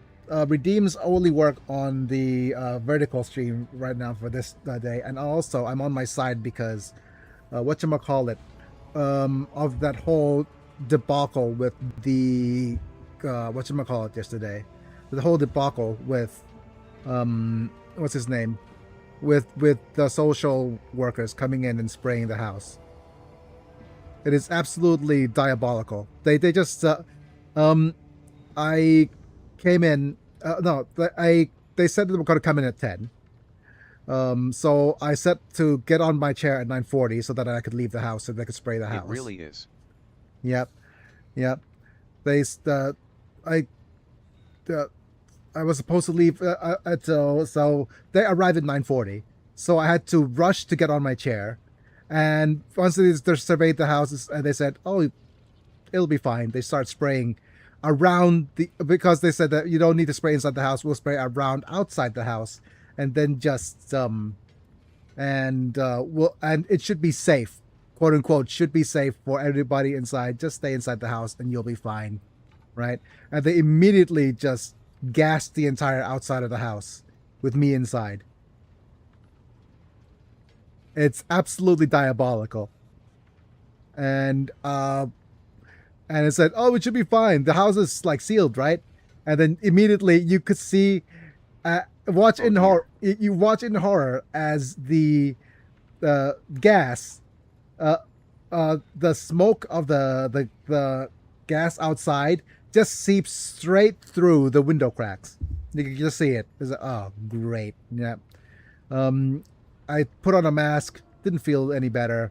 I the standards of pest control in different countries is something to behold. Yes, it is wonderful. Yep, it should be fine. It's like, and then my whatchamacallit, I call her Nana. She was my nanny slash caretaker, my housekeeper back when I was young, but now she just lives with us now because she doesn't have anywhere else to go. I call her Nana. She said, spray anywhere except over. They asked her to move her the clothes and the clothes rack. It's just, these have been outside for 3 hours. They're about to be dry. Don't you dare spray anywhere near my clothes rack. You know, that was fun. But anyways, wonderful, and spent the rest of the morning woozy. And I'm not sure if you could tell, but you probably won't be able to because you're on the road. I still have these huge bags under my eyes because I didn't sleep very well last night. But anyways, Eogan's asking us about the nature of death, and I went on a bit of a philosophical tirade as well. So there's that. And I hope you also, Manta, if you have the time to listen to me whine, you could also check the members only post that I made earlier. I'm sorry to hear that. No worries.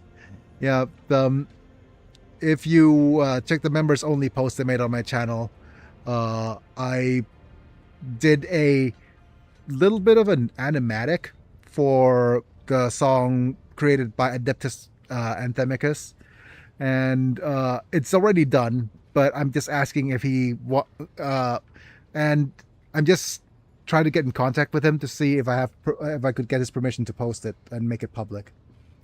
But either way, you could try to listen to it as a member, but I'm not going to release it to the public.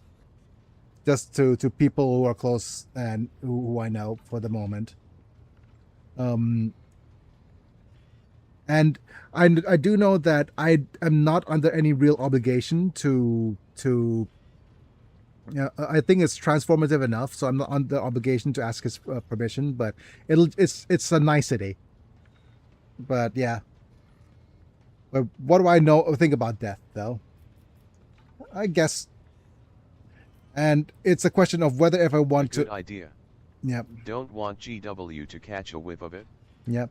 No strangers to human foibles. And I'm just torn between answering this as Kefka or let's answer it as Kefka. Is that a threat? Not in the slightest. Merely an invitation to discuss. A means by which to get to know you better. Yes, death, life is all terribly profound.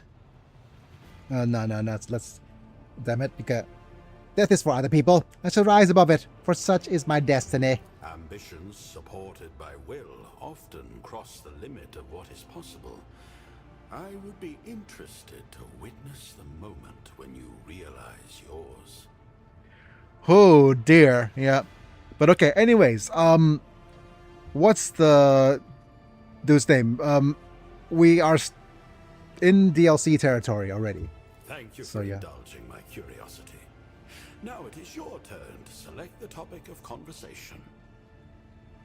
And basically, Aogun right here has a dude, a servo skull called Nuntius, and he's been talking to servo skull, that Nuntius servo skull without and he's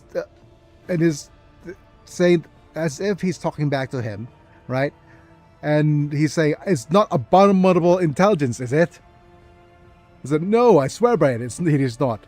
So it's either a case of really just abominable intelligence anyways, or it is a case of him talking to a simple servo skull in the style of what's his name? Wilson!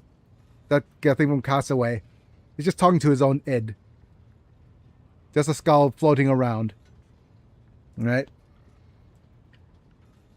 But he has a skull called Nuntius.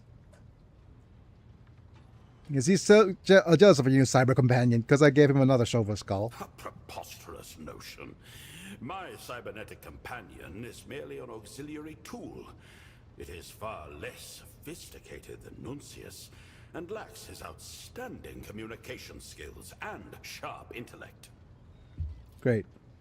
Nuntius, truly, you detect not a whiff of jealousy in the Servo Skull's gaze. I'd like to learn more about you. But can anyone truly know the essence of another person? For a veil of words often shrouds meaning that cannot be discovered in one brief conversation. Then again, all the greatest works on human nature began with scant material. Ask your questions, rogue trader. Man, he's just such an interesting character. Or chubby boy. Where do you hail from then? Stygius 8 is a forge world located on one of the moons of a gas giant in the binary star system of Vulcanus. A magnificent place. Stretching from horizon to horizon, mighty manufactorums crisscross the moon's surface, producing armaments and equipment. For the armies of the Segmentum Solar, the designs and patterns we produce are unequaled in the galaxy. The huge titans of the Legio Honorum tower over cohorts of Skitari, making ready to escort countless expeditions, ravenous for knowledge and lost technology. Oh my goodness, I could listen to Airgun ASMR all day. My goodness. It's gonna make me fall asleep, considering I'm a lack of rest. Within the moon itself lies a labyrinth of archives and laboratories, where many sages cultivate knowledge and conduct experiments in the name of understanding the will of the machine god. Nuntius and I spent our adolescence and part of our adulthood there before we were permitted to leave our cells for the cabins of expedition ships and the tents of field camps. I miss my home, but I do not regret leaving it, for stagnation is the enemy of knowledge. So why do you wear black robes? Didn't all tech priests wear red? No, not all. The robes of tech priests often vary from world to world. Oh. They are imbued with symbolism that reflects the principles of a particular branch of the tech priesthood. Red is the color of Mars. It is present in the robes of each world as an homage to the red planet. I see. White symbolizes the purity of machines and sacred augmetics. So he's black, so he's known for medicae and studying of flesh. One is compelled to carry a certain stigma living on Stygius 8. Certain Theological disputes often lead to conflict with our fellow clergy. Black symbolizes our guardedness and otherness, while with red we emphasize the purity of our faith in the Omnissiah and our fellowship with the rest of the cult Mechanicus. Ooh. What theological disputes do you have with the other tech priests then? The kind of bickering about interpretation of ancient... Oh, damn it. Okay, give me a second. Now I'm curious. Now I'm curious.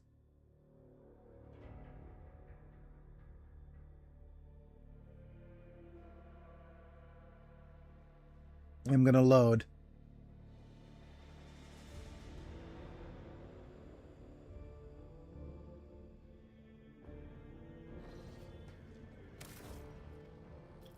Let's go to options. Let's go to the difficulty slider. A little force hand wave to walk back a conversation never hurt nobody. Yep, let's apply. Yep.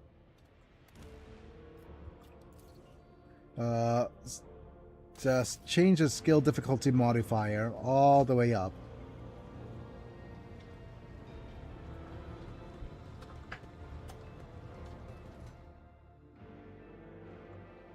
Lagos Biologus.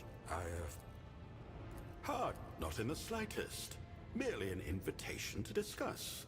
A means by I which hate to wild get to berry know you bushes. better. They are Ambitions bushes made of support- thorn-covered Thank you for vines and they indulging grow my all over my curiosity. cell How towers. preposterous. Ugh. But Seems can rough. anyone Yep. true? Stitches, and beneath them, no, one is compelled to carry. Okay, a so certain what is stigma living on the Stygius 8? theological disputes do you have? The tech priests of Stygius 8 are most dogged in their acquisition of samples of xenotechnology. Under our doctrine, any methods used to gain an advantage over the enemies of humanity are justified, so long as they do not cross the line into heresy. As you may have guessed, where exactly that line lies has been the subject of debate and discord for centuries. Heresy! I want to make that as a redeem so bad. Horus is defeated. He's nevermore. Yeah. But wait, did I accidentally change? No, you're good. This means that we are often compelled to ensure a certain level of secrecy in our work, which only The west side of increases Washington is suspicions full of the about dang our vines. world. But for the sake of the Imperium's victory, we are prepared to live with this stigma. That is an incontrovertible fact. So basically, black-robed tech priests deal with xenotech, I guess. Very, very, very hex tech coded. But yeah. Tell me about your research. What is it that you're trying to understand then? I have dedicated my life to many Wait, hex tech. questions. That's The blessings of the Arcane. fusion of organics and machines. League of Legends. The search for virtue in their separate existence. The possibility of prolonging the functioning of flesh through genetics and alchemy. The machine god is perfect in all his manifestations. This is the truth and an incontrovertible fact. But it seems to me that attempts to become like him exclusively through augmetics, though Also, good in my their dad forgot to righteousness, account for the do World not Cup, fully which one of the cities hosting is Seattle. The traffic is a snail's crawl. I assume. Because you can't get anywhere in America without driving, I assume. There was one dude who said that he wanted to walk from one stadium to the other, and it took him 8 hours. Oh, what country are you in, LOL? Manta's in Washington State. I'm actually I hail from Thailand. So yeah. Reflect his design. For the organic organic body is nothing but a biological machine. I am whose America. components can be replaced and improved Oh. by genetic I am in the Midwest transmutation. US. Wait. I can't remember. What is the Midwest thing again? Oh, yeah, there we go. Oh, yep.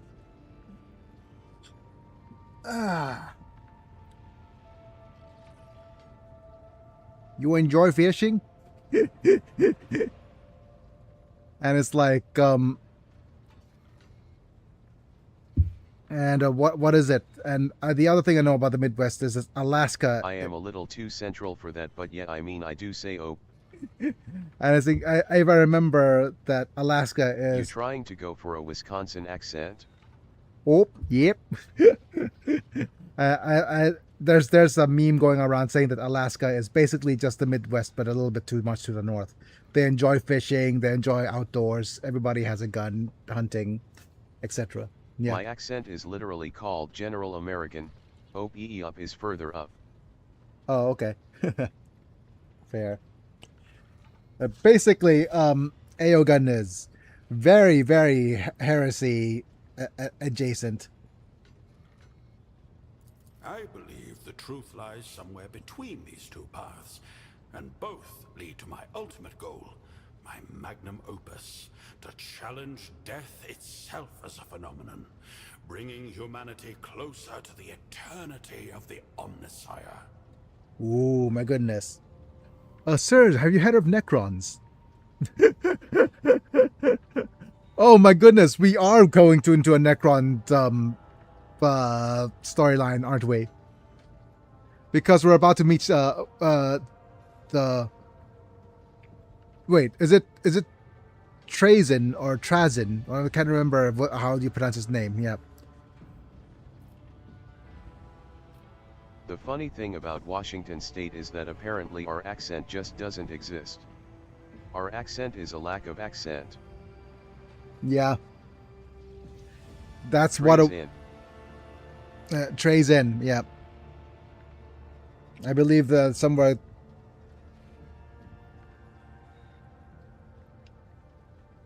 I believe the lie somewhere. Okay, great.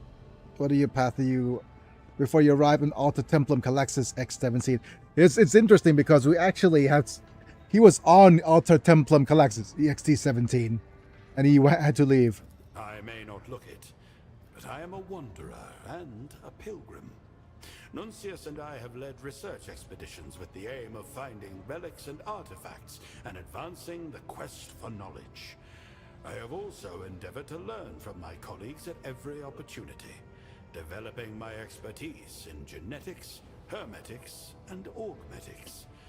We have visited more than one world, voyaged on more than one ship, and got our hands dirty more than once, both literally and figuratively. Trays in the infinite whoa.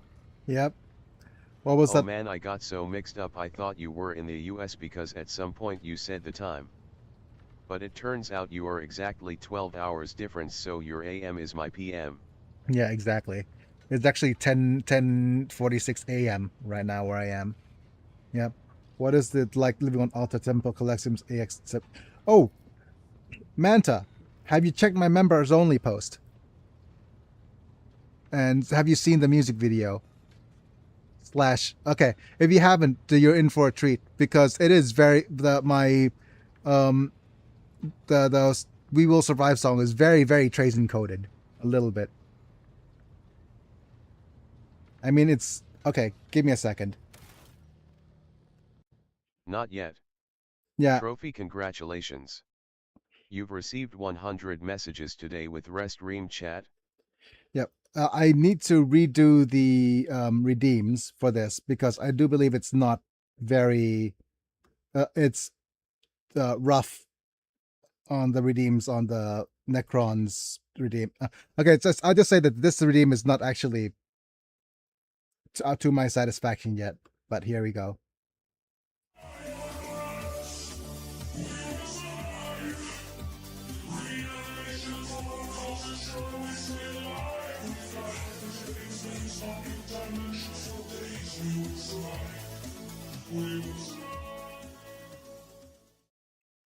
Yep. That's what you're in for in a little bit. If you actually go and check it out in the members only post. But it's not an available redeem on the points redeem yet either. So there's that.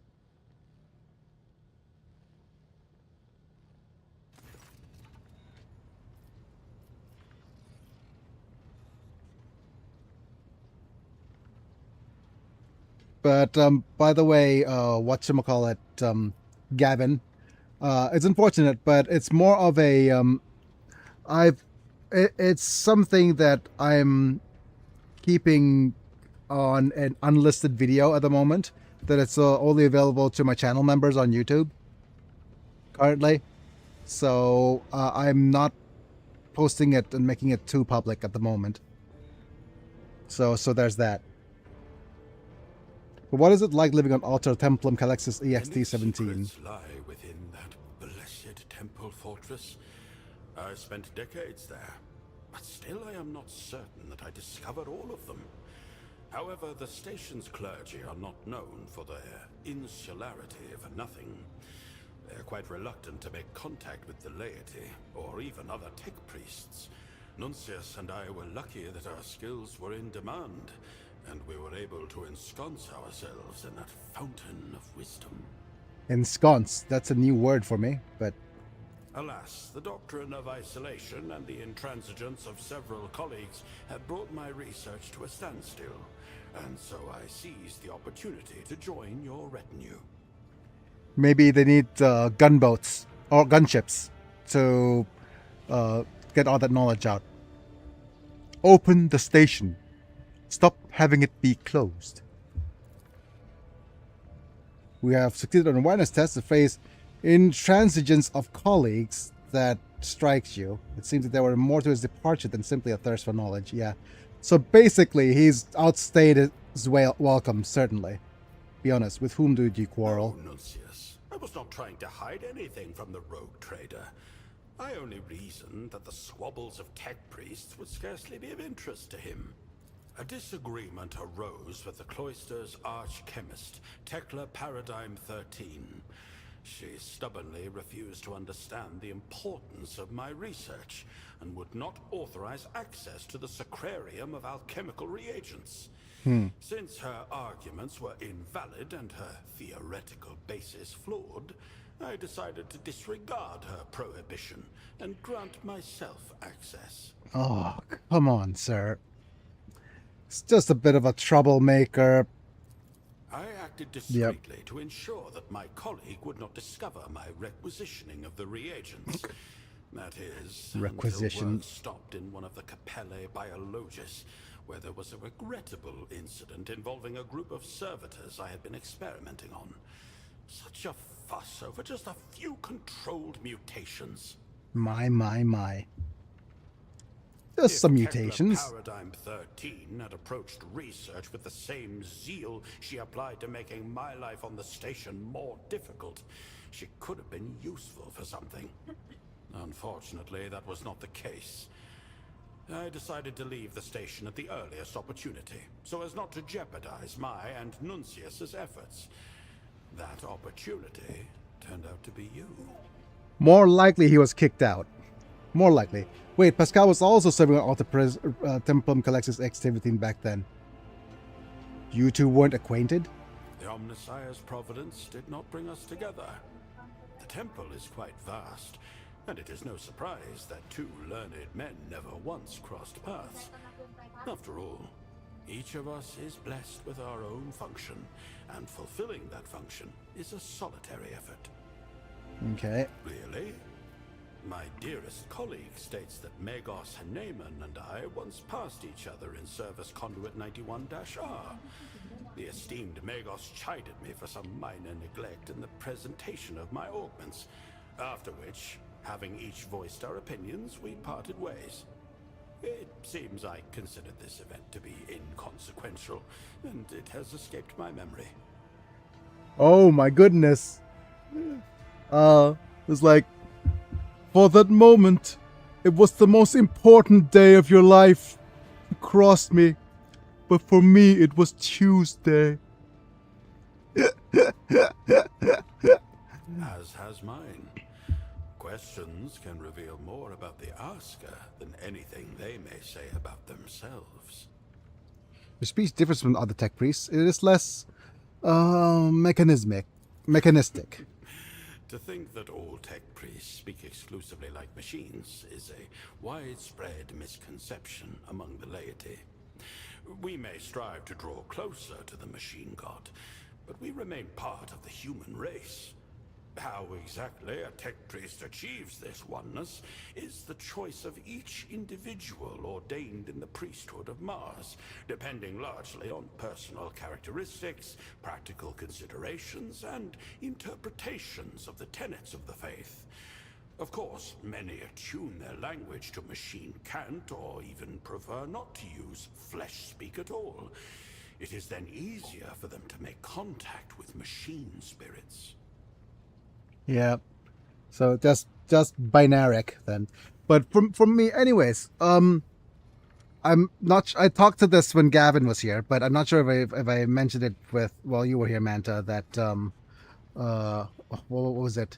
That what he has a servo skull that follows him around and doesn't answer anything and cannot be accessed by Pascal, because he has settings for that servo skull to be quote unquote equal access in terms of humans, so nobody else has access to it.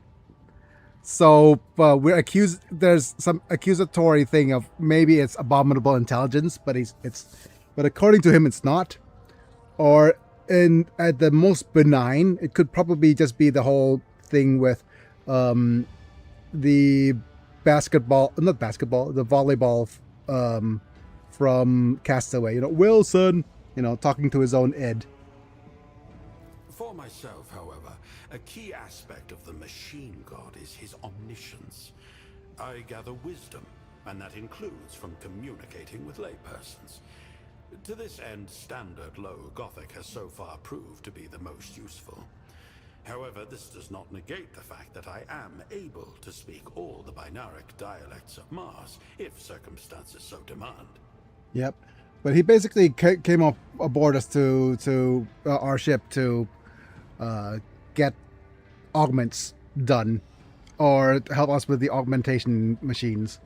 And currently, the 3 augments that we have are the one is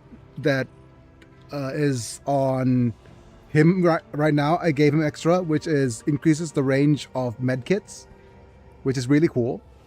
But the other really useful one is the one I installed for Heinrich's, which is the "get over here" arm.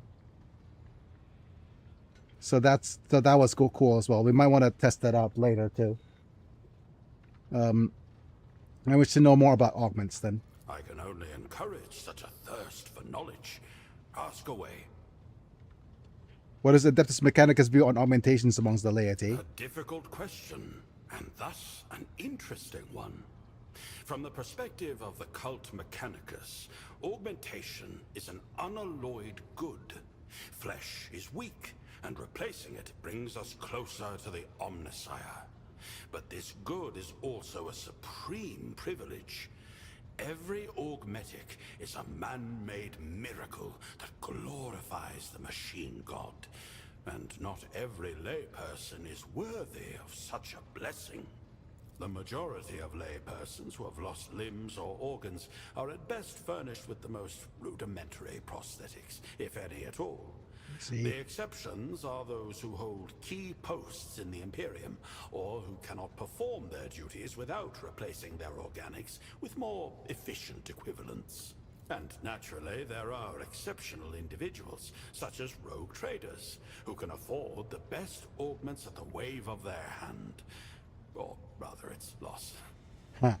Just think about it. You are one of untold billions, and you succeeded in becoming a statistical improbability. How could one perceive anything in these metaphysical mathematics but the design of the machine god? Well, what augments do you have? You have I have a plenty. great many of them, and most possess rather esoteric functions that are difficult to explain to a layperson. The most obvious is the galvanic cell. My hull is quite heavy, so it is supported by a gravitic core, mechadendrites, of course, an alembic with an alchemical synthesizer, auxiliary cogitators, an eye with magnifiers and analyzers, a respiratory... My dearest colleague suggests that my answer is becoming tiresome. If you are curious, I would be pleased to attempt to compose a treatise on my construction. But the more difficult task will be to give it a form comprehensible to a layperson. But I'm somewhat jealous. I would love an anti-gravity thing hauling me around. If a lumen burnt out in my chambers, could you galvanically revive it? With a suitable source of motive force to redistribute, I could light up the lumens of an entire deck, rogue trader. However, I do hope that is not the only application you will find for my talents. Isn't your face rather too organic? Most tech priests have implants. If my physiognomy offends you, there is no need to hide it behind feigned interest. However, I will answer on the hypothesis that your question is sincere. Fine. My face looks as it does because Your that face. is how I prefer it. A Vox grill is practical, but there is something about speaking my thoughts aloud via an organic vocal apparatus. Consider it my little extravagance. I see. Besides, appearances are deceiving. My internals have been extensively augmented, and I am fully fluent in lingua technis and binaric. You spread that this mechanic as a tech priest. Audio bursts as a machine code with electrical signals. I see. My dearest colleague amply meets all other communication needs. Right. Insists with the silence makes it clear that the communication need for further discussion has been decisively met. Fascinating. I'm curious about Nuncius. My dearest colleague is incredibly flattered by the attention. Please ask your questions. What is My he? dearest colleague and indispensable assistant. But a servo skull incapable of complex thought. How can he be your colleague? A superb question. It is quite difficult to explain to a layperson, but I will try. To put it quite crudely, Nuncius helps me to think. He constitutes an exceptionally complex network of algorithms that augment my own. They contain conflicting points of view that seek out flaws in my reasoning, and information that is more useful to me if it is not kept in my own head. So I delegate it to him. He is wholly unique. He's AI, isn't he? He's an AI agent. It's abominable intelligence, isn't it? Be honest with me. Isn't it just an abominable intelligence? Come on. Come on, Aegon. Be honest. Are you truly asking me if I have violated one of the Omnissiah's core commandments as blithely as if you were asking to borrow my stylus? No. Not his 1,000 stylus. times no. How could such a thing even be wrought from a single servo skull? A wicked mind of that caliber would require a receptacle of significant cogitational potential. I am deeply outraged by this insinuation, and simultaneously flattered by your assessment of my skills. Come on. AI agents can be run locally now, can't they? My dearest colleague asks me to convey that he does not share my strong emotions, and humbly apologizes for this outburst. He also swears before the machine god that he was created according to all the canons of sacred engineering, and that he is not a sacrilegious perversion of his design. So how long have you two been together We then? have shared a cell since our novitiate on Styges 8. 138 planetary cycles and 72 days have elapsed since then. It may not be accurate in a temporal sense, but you could say we have been together my whole life. Ah, Nuncius, I wish to speak to you. I will take it upon myself to interpret his words, but I beg your pardon in advance for falling far short of my dearest colleague in terms of rhetorical elegance. Can you understand me then? Yes, Why are you always silent? your presumption is incorrect. Nuncius is really rather chatty and holds strong views on every conceivable topic, which he does not hesitate to express at the first opportunity. Alas, you, as a layperson, are unable to hear his fiery declarations and witty remarks. Nuncius categorizes this fact as regrettable.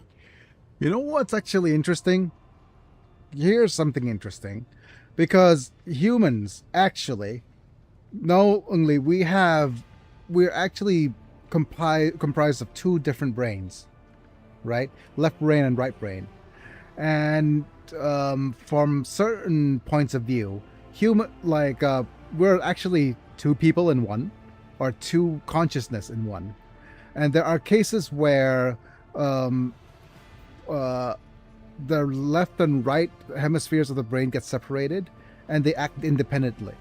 I think this was the case in a video. Was it CP Gray video, where he discusses the fact that there are certain people who undergo a drastic surgery to separate the left and the right hemispheres of the brain, or who have actually lost that due to accidents.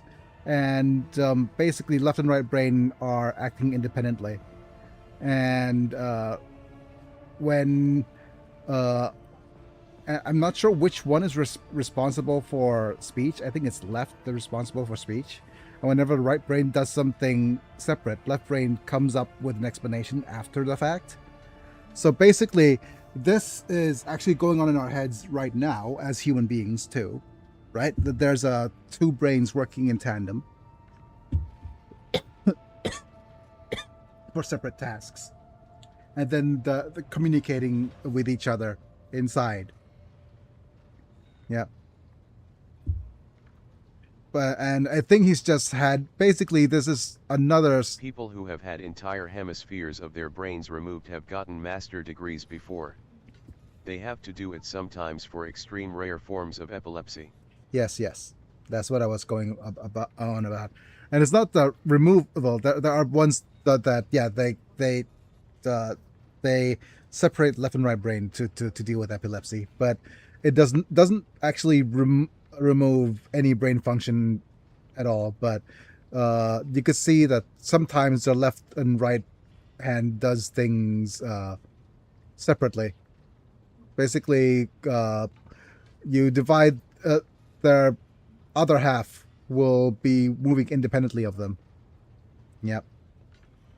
It is certainly kind of scary, but there's also this idea that you're not only just one person, but there's also a belief that you're much less. Your entire body is made out of a colony of cells. So we are like literally just a collection of billions and billions of cells and trillions of cells, rather than just one specific being.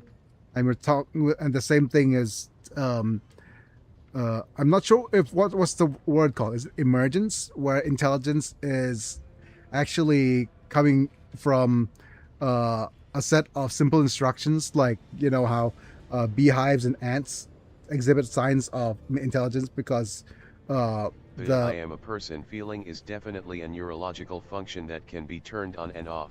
Yeah. But anyways, what's your opinion of Aogun? Yes, Nuncius, I will relay it verbatim. He says that I possess a remarkable mind and excellent practical skills, but my excitability, especially combined with my stubbornness to the point of ossification, would have stunted my development were it not for his thoughtful advice and fair criticism. Yep. He also adds that the thought of working with anyone other than me evokes repulsion and outrage in him. The value coefficient of our relationship is extremely high in his catalogue. Admit it, you're the clever one in this partnership, aren't you? Nuncius, what an appalling thing to say. Our partnership is perfectly equal. Keep your mischief-making to yourself, and don't mislead the rogue trader. How many times a day does Aogen say this is an incontrovertible fact then? That cannot be right. That often? Yes, Nuncius, I would be obliged if you would assist in monitoring my vocabulary. But watch that superior tone of yours, please. Yeah, I love this. I love this kind of wow. Okay. Aogen's favorite character by far right now. Okay. That's the conversation, Nuncius. Nuncius states that this conversation has stimulated and enriched him. That's all I wanted to Nuncius ask. says that he will leave a channel for inquiries about his biography and personal qualities open for you, rogue trader. Okay, but you do have mentioned that you have knowledge of Xenos. The rank of Genitor grants me the right to study their foul anatomy and behavior for the purposes of identifying their weaknesses. I have personally dissected more than one specimen, and have even preserved specific body parts for further investigation. I research and study their technology to the same end. There is no shame in using our enemies' weapons against them, no matter what some narrow-minded colleagues may say. And what kind of Xenos do you study? The mythical kind, shall we say. The subject of my research is an ancient, unusually advanced xeno-civilization. Ooh. Some among the tech clergy call them Nephilimix, believing them to be the first creations of the Omnissiah. Others call them iron anathemas, considering them to be the spawn of abominable intelligence. But the initiated know them as Necrons. And believe me, the hand of the machine god has never touched these monstrous creatures. Hooray! Great foreshadowing. Yep. First they were enslaved. Come on. What was... What is... Okay, give me a second. First we were enslaved. Why can I not remember the lyrics to the song right now? Of the friggin... that I friggin actually edit the thing over. That's why... Come on. Give me a second.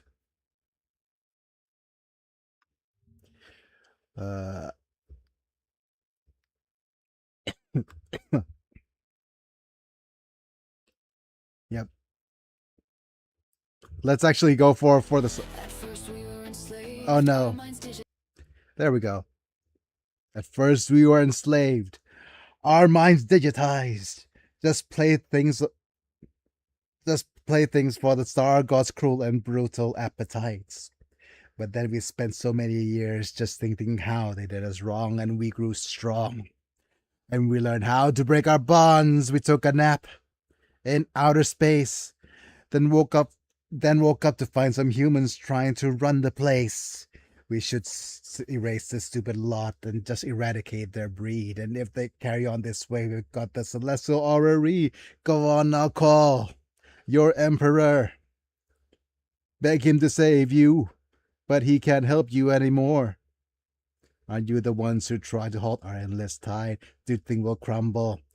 Do you think we'll lay down and die? Oh no, not us. We will survive. Yep. We got hypertech in spades. And portal dimensions for pocket dimensions for days. After more than one decade of searching, okay, I have amassed okay. a modest collection of objects that belonged to these Necrons. But I have never succeeded in understanding the purpose of most of them. Many believe that Necrons died out long ago, leaving behind only ruins of black rock. But I do not believe so. They exist still, and they are closer than they seem. Ta-da! What? How could we fail our Xenos lore? Wait, we're literally at 75 skill and 75 intelligence. That is such BS. Okay. So it's not just BS. This is rigged. I do believe they're rigged. Yep.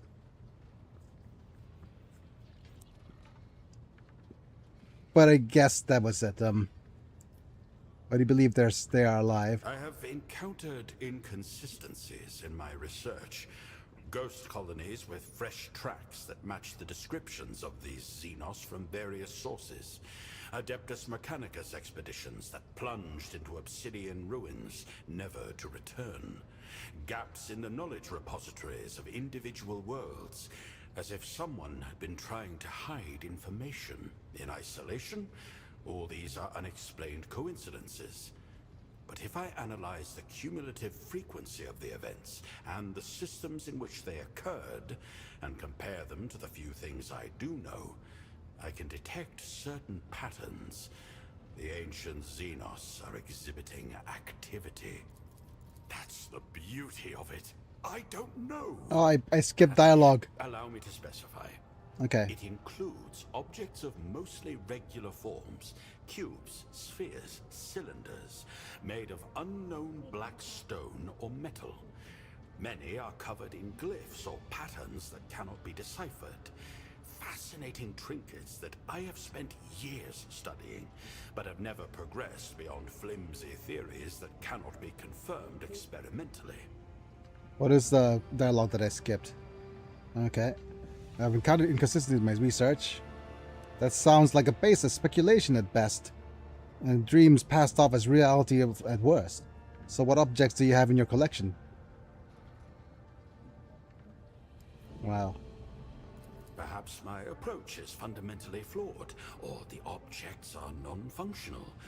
Or perhaps they simply do not want anyone to root out their secrets. It's a mystery. A stimulating mystery. Is it heresy? I appreciate your Is it heresy? rogue trader.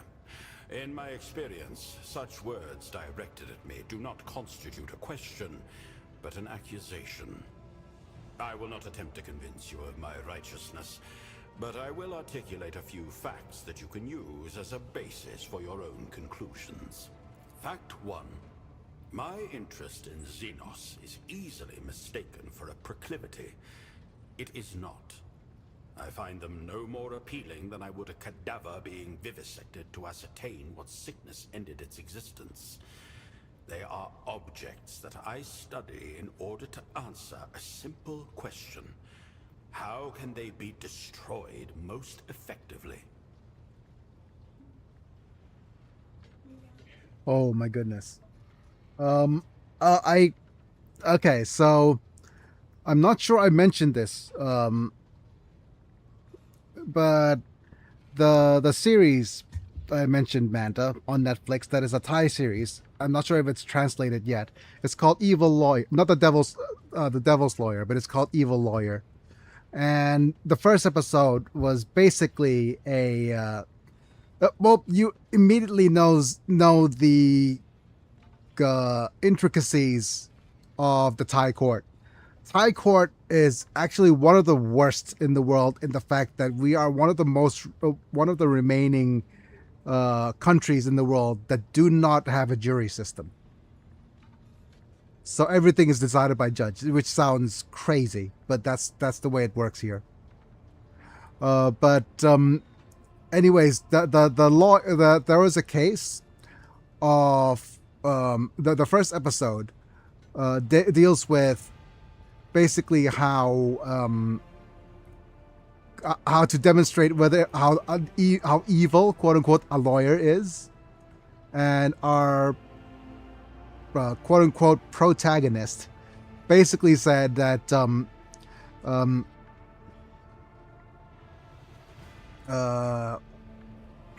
there was a case of a somebody using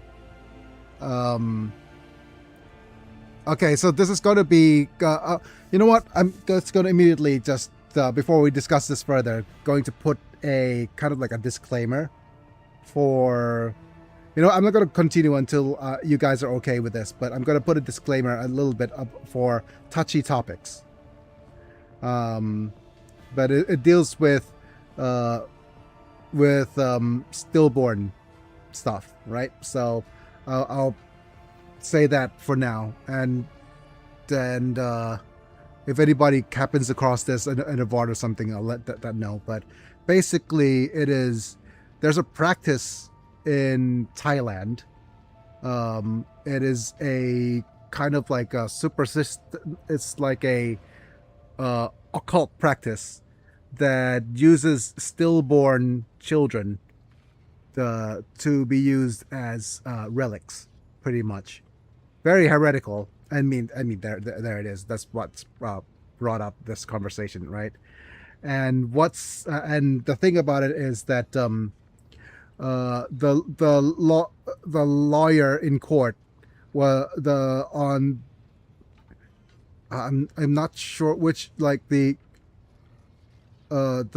prosecutor was saying that it is completely immoral and unquestionably horrible that this lady who had a miscarriage, well, it's not a miscarriage, but it is stillborn child. Her stillborn child was taken out of hospital and performed and used in the process of the occult, right?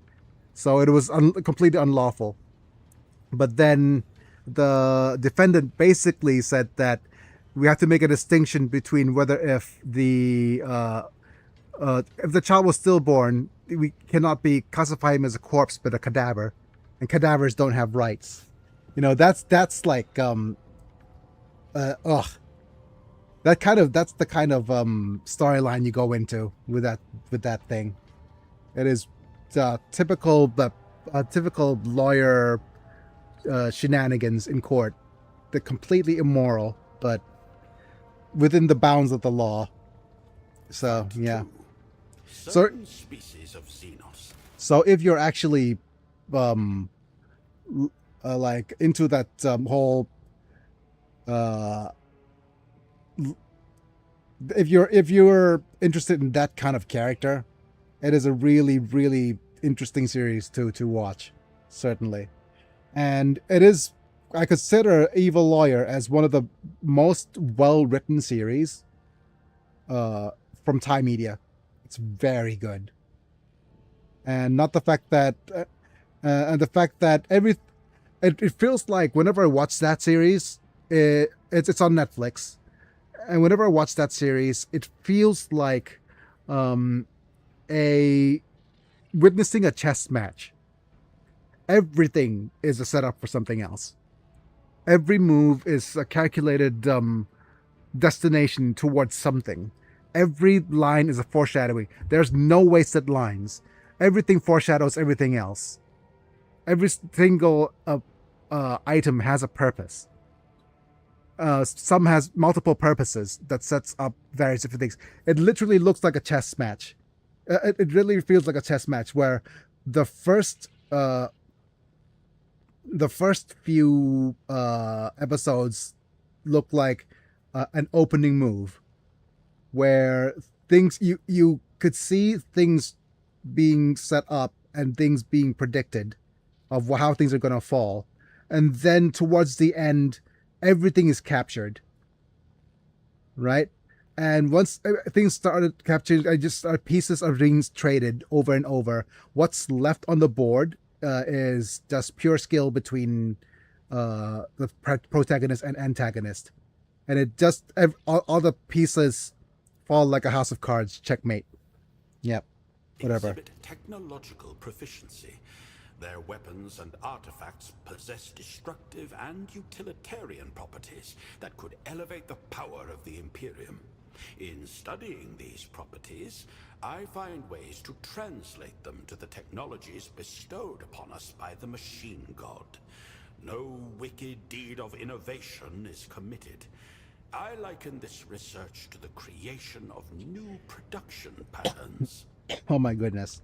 Fact 3, the last. My research is directed solely toward advancing the quest for knowledge and strengthening the Imperium.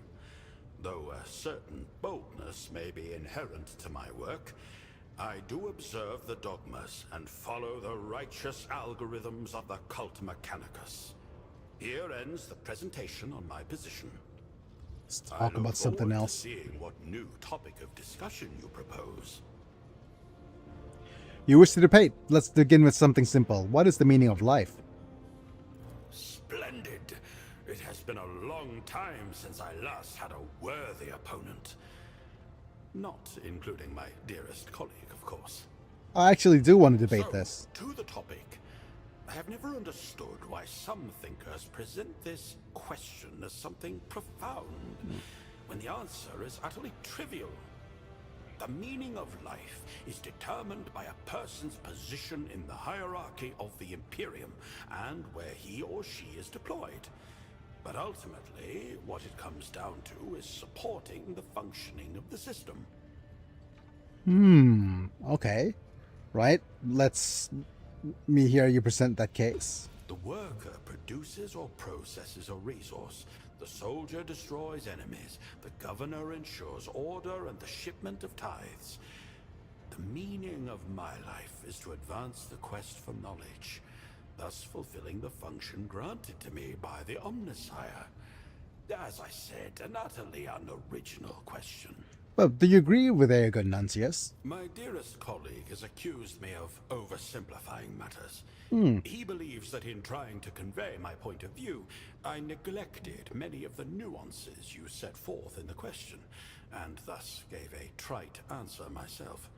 But he considers the general premise to be correct, albeit riddled with holes. Yeah, do you truly believe the meaning of existence can be reduced to one's function then? Absolutely. You may perceive that as a cynical view, but I am merely cutting away all that is superfluous. Humans are not simple creatures.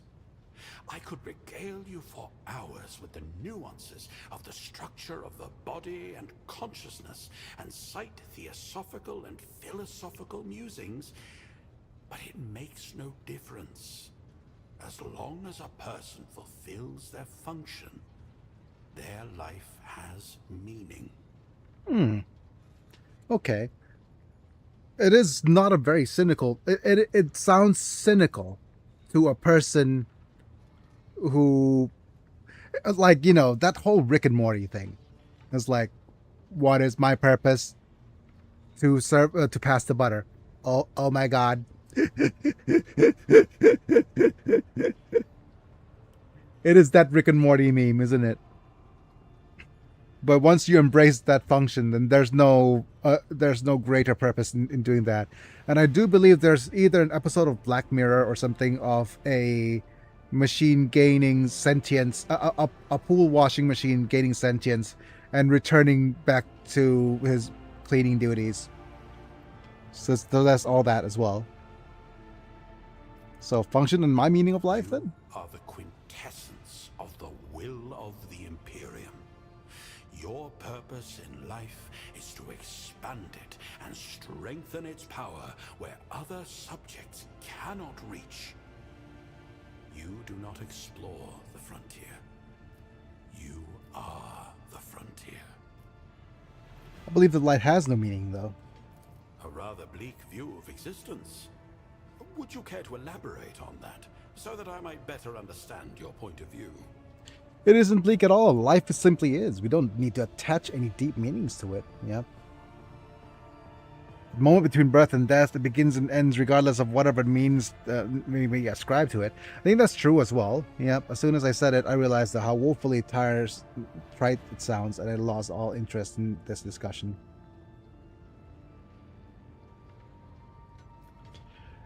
Yeah, I think number one is it isn't bleak at all. Life simply is. Yeah. Accept the absurdity of existence. Reject attempts to categorize it, and thereby find spiritual equilibrium. A highly unique way of viewing the world. One that goes against just about every dogma in the Imperium. I would like to experience it for myself. Yeah. I thank you for the interesting discussion, rogue trader. I wish wish you and merit you. No. Take me leave. Conversation stimulating. and I will look forward to your next visit. But yeah, I have that. That was quite fun, right? I can't remember if we have a conversation with Cassia. Words cannot describe how boring. You wish to know about me? I suppose I can help you with that. Wait. Already, Hardly. yep. According to my stay on the state, the regent gave me the navigator's open eye is baneful to who. It may be difficult to describe, but everything changed when I found my own key to this mystery. You Okay, will make let's- no objection let from us- me, Lord Captain. Special site reveal. Sister Argenta shines like a guiding star, inspiring resolve in those around her, seemingly inexplicably. However, I see a dark and ugly fog billow behind her, contrasting sharply with her shining light. It burdens the Sister of Battle. It drags her down. Yet Argenta herself is hardly aware of it. Seneschal Viserion is among the few whose colors are a pleasure to look at. Whenever the Seneschal speaks, heavenly crystal clarity spreads around him. And whenever he is angered, dark blue clouds condense over him. And in his rare moments of joy, a pure gleam of sunset pink caresses the souls of those near him. Out of your entire retinue, Lord Captain, he is the only one I would trust with my life. Oh my goodness, that sounds cool. The esteemed Magos Haneman is shattered, like a beautiful stained glass window into a mosaic of colors. His bright, beckoning hues are mixed together in complete disarray. I must confess it perplexes me.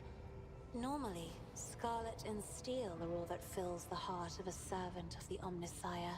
Oh my goodness. Something is up with Pascal as well.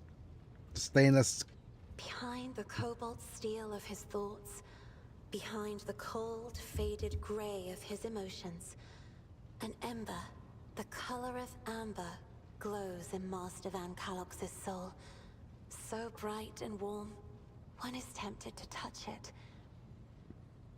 It is sad that the interrogator seeks to drown it with his own hands in the bottomless blue of duty. Sad indeed, but I can relate. Also, we gave him a get over here arm. So literally, if we actually get to use him again, he'll be able to do the get over here during combat. Idira's emotions are like a maelstrom, bright, unbridled, enveloping her form like a wondrous kaleidoscope of colors. And as dangerous as a twisting warp storm. The riot of colors hides the truth from my eyes. What exactly is driving this woman? Is it her own will, or is it the Imperium, Lord Captain? My goodness. Kibella is bathed in crimson as bright as fresh blood, and its sight is all the more striking in the embrace of impenetrable darkness. And yet, there is no malice in these heavy shadows. They are impartial, morose, uncompromising, and ever consuming what weak flashes of other colors there may appear.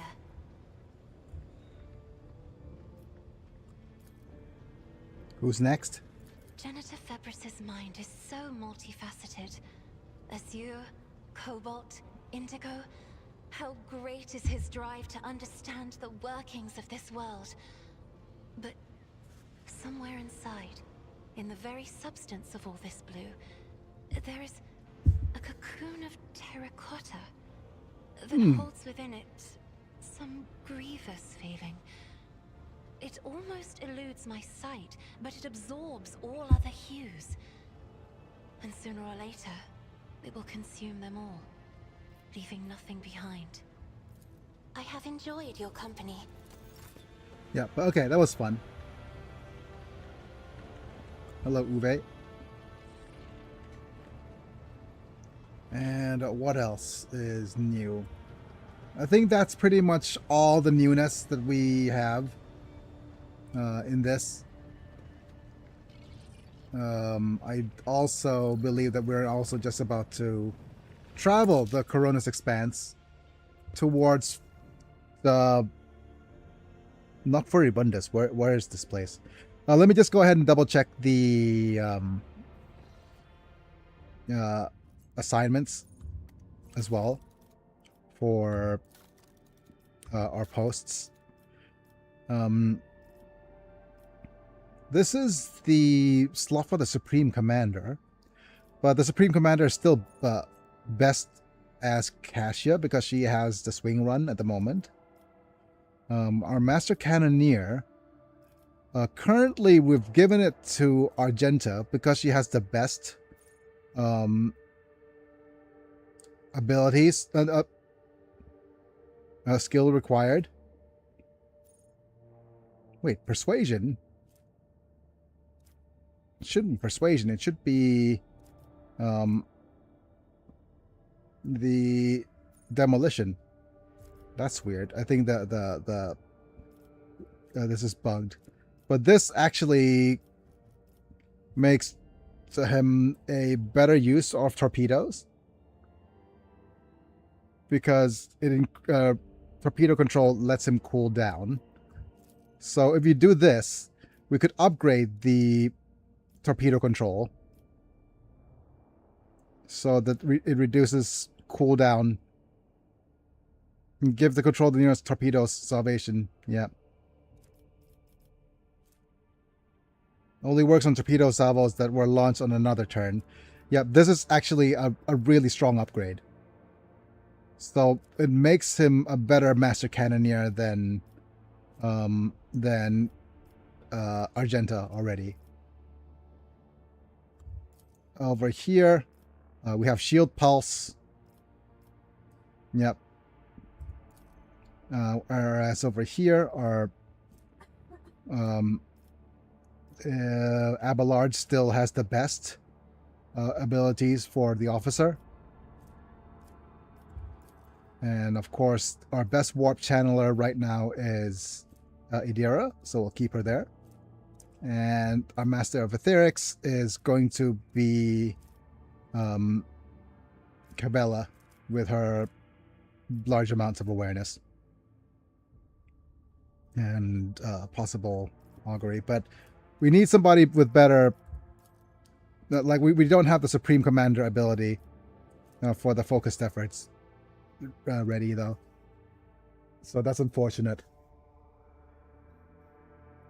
But okay, so these are the... So let's put him as Master Cannoneer for now, even though his stats are abysmal. Okay. Let's go ahead and get started going to Furibundus, right? Yeah, going to football, I mean.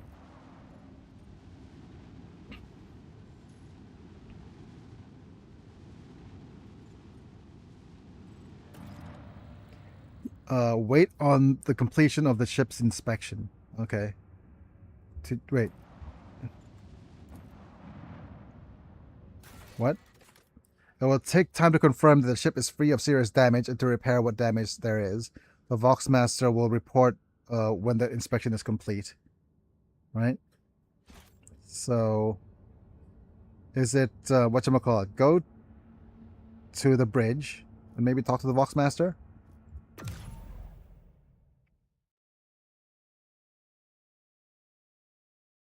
Is that the case? Is that what we were supposed to do? Maybe.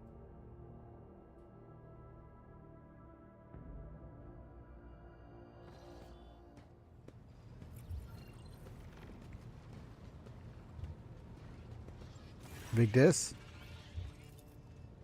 No info? Okay. Or maybe it's not needed at all. Okay. Yeah, but if you have a look at... Oh,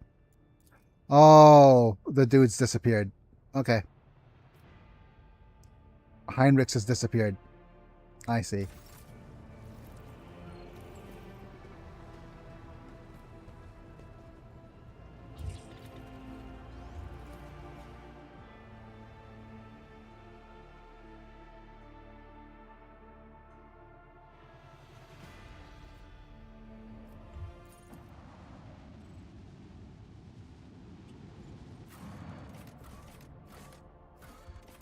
As we head to the Void Dock, let's actually remove Argenta. Place you. And it's either Pascal or Aogun. We haven't used Aogun yet, so I'll probably want Aogun in a retinue. But man, I really do want some Cassia. Okay, so Cassia's needed, Kefka is needed, Abelard. But out of all, yeah, let's go ahead and test out Aogun, shall we?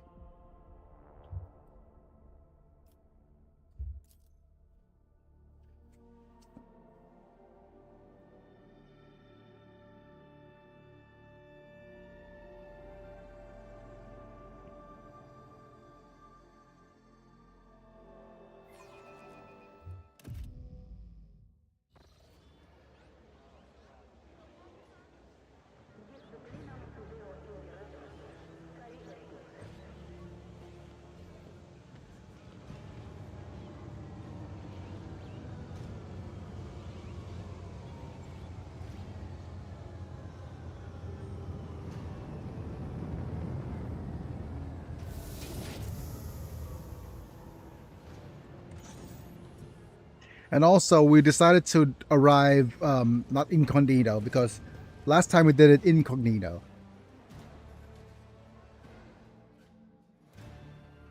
We arrived announced. Rogue Trader.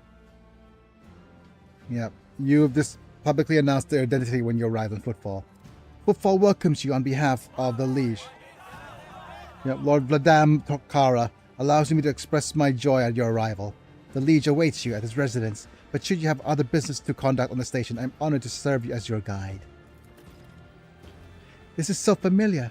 Behind the amber-colored scattering of worlds of welcome, there's far less appealing hues lurk, murky and diluted. The looks of someone accustomed to lying and hiding their intentions. Someone's coming, and they're coming for us. Watch out, Lord Captain.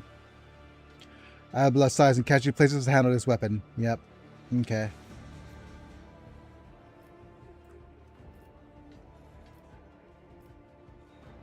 Okay. Who's coming, Adira? Judging by their voices, a lot of them angry. They've got teeth, but they aren't that sharp. The strength is in their numbers. Pray, what are you talking about? Who could you mean? Be less cryptic pro... Hey, newcomers! How's this for a warm welcome? Wonderful.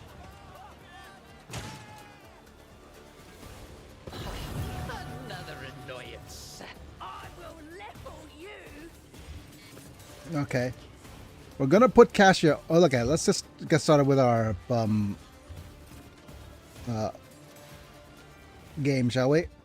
Alright, Cassia could go over here. There, I'll go over... Kefka could go over here. Abelard will be here, I guess. Kybella could go over here. Next is Idira.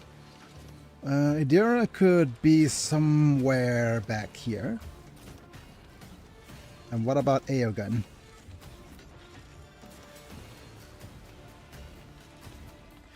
He's gonna be the pointing fingers type character, right? Okay, so Kefka could go over here. And then Aogun will go here.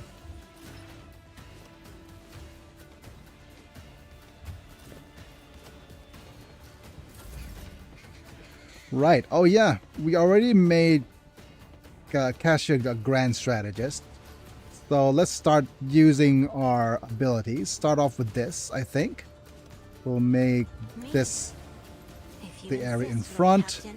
Front line. Then we'll go with back line over here. Rotate. Put it over here.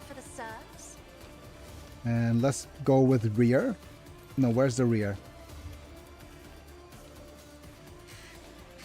Okay, rear line is best over here. For some range shenanigans. Next up, let's see. Switch to this staff and use the navigator gaze on these guys. I'm not accustomed to witness the fury of Dodge. House Orcelio. And let's see, do we have a this to make people run? Because this is a zone of fear that makes people run away. So I guess. If I may. Right, nice.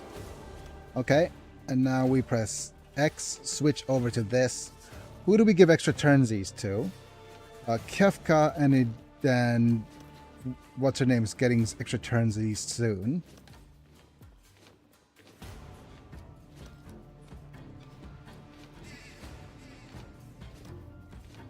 You know what? I'm going to give the extra turnsies to Kefka.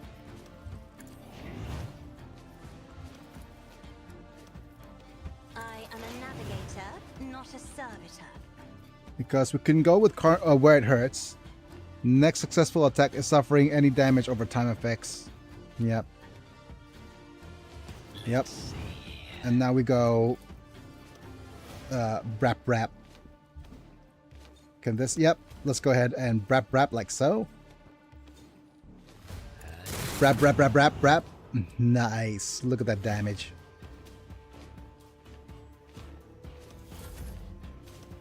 And next up, we could move our front line things over here. We could do it here for these guys. No.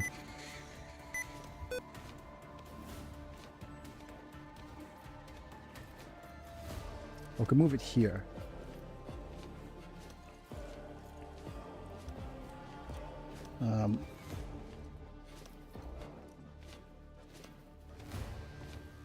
Here's fine. Isn't this a job for the serfs? And stay still. All right. Kefka, you do a brap brap again against all these guys.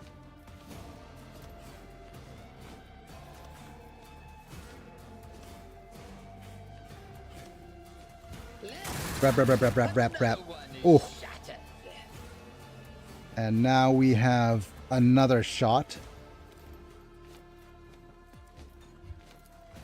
with our pew pew. Let's see. Pew. Oh, wow. And with that, we got refunded one of our attacks.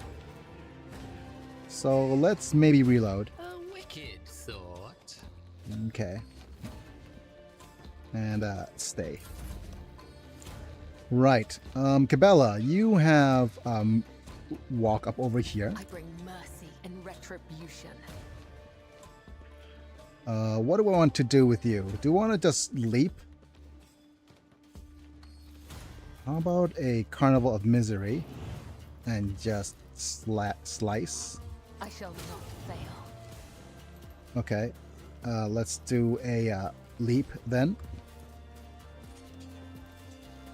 Can we not leap?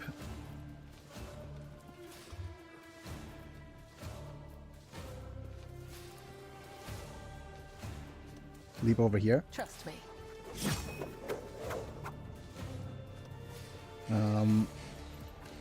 I guess this. Death is a blessing. And who do we want to do? What do we want to do next? We'll do this. I will not die in dishonor.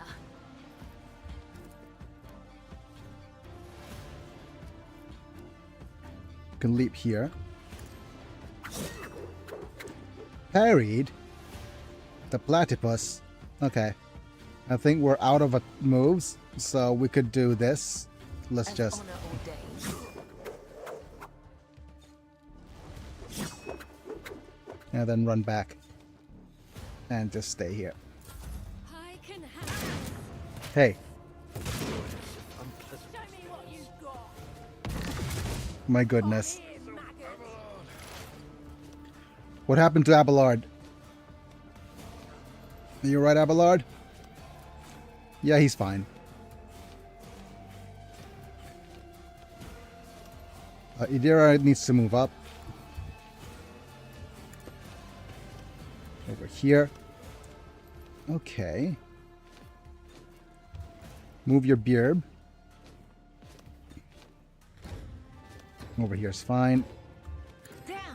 What was the command again? Oh, right. Start setting fire. I'm not so sure.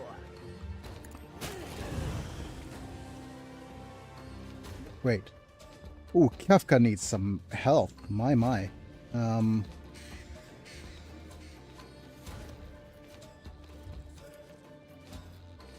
There. Much better, right? Oh, take my transient gratitude. Let's get to it. Dodge it. Oh well, Abelard. Just move up here and deal with this thug real quick.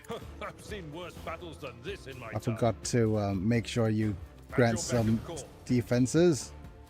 Let's go ahead and bonk him on the head. Care of this one.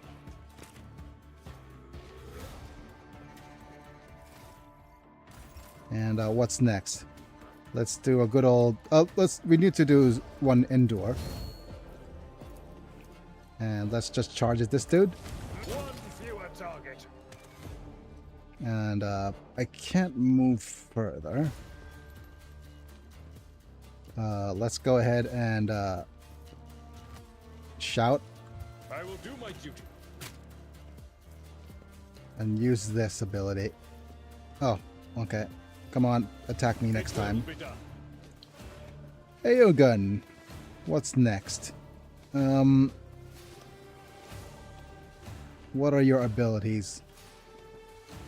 You are best at doing close range damage, but okay, let's look at what you have. Magna Rail Blast.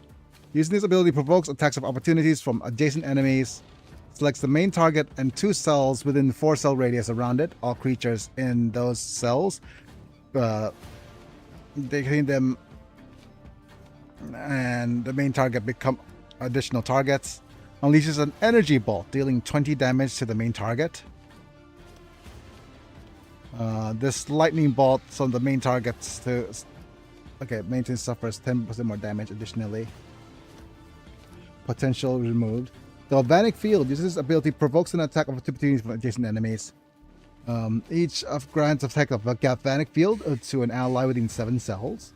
That ally becomes immune to Airgun's attacks, some types which are always ricochet around random enemies. Right?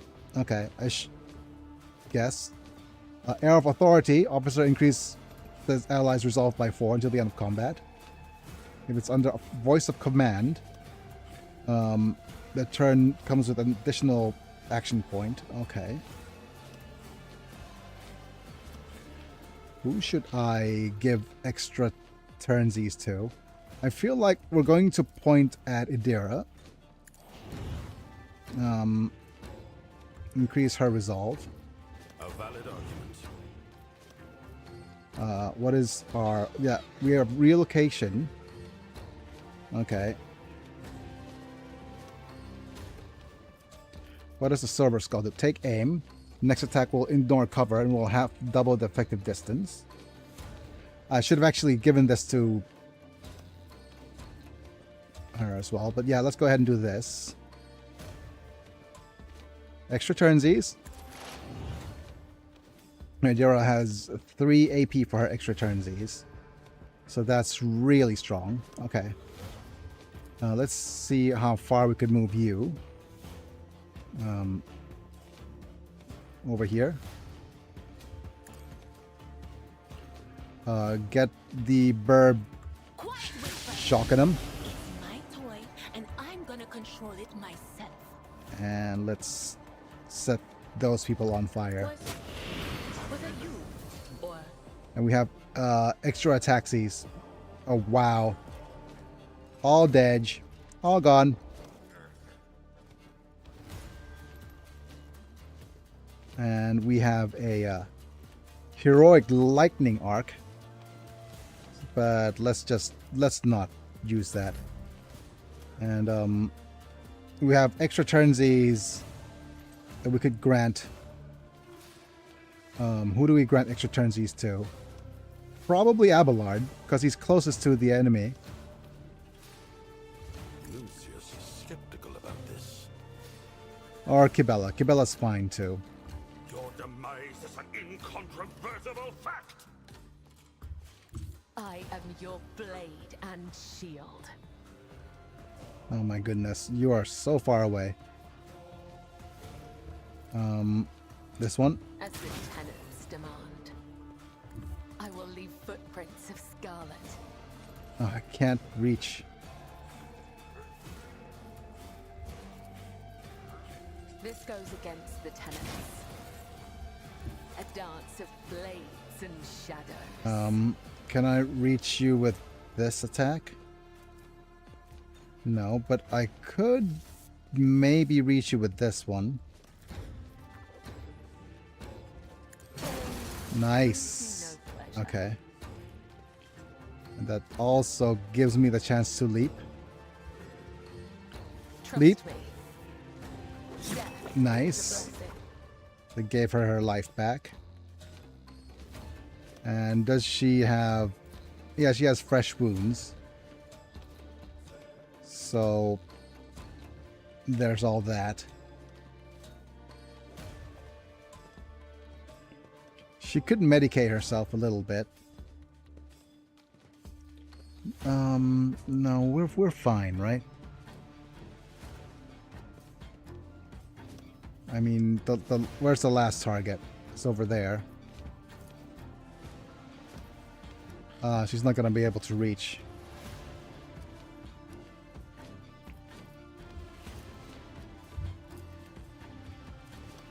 As honor ordains.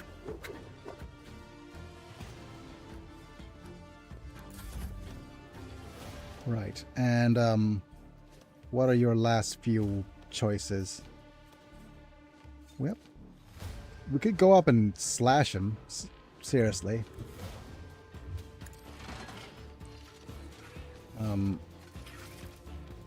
Sweep.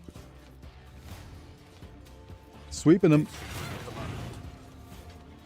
And galvanic field. No, we can't field.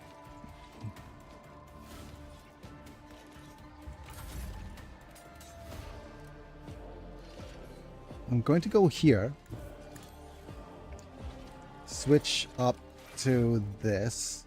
Move the front. Okay, we don't need to move that yet. Let's go ahead and just give the evil eye right here. Get him burning. And who do I want to give the extra turnsies to?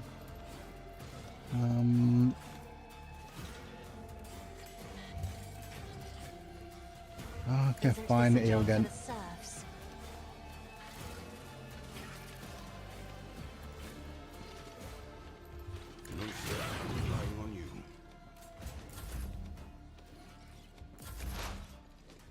And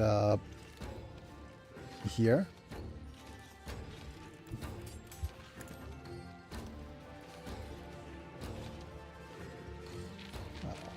Let's go ahead and pew pew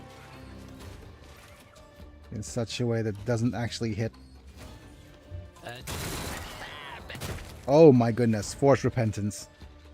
This galaxy is Ooh. my playground. My goodness, Force Repentance is broken.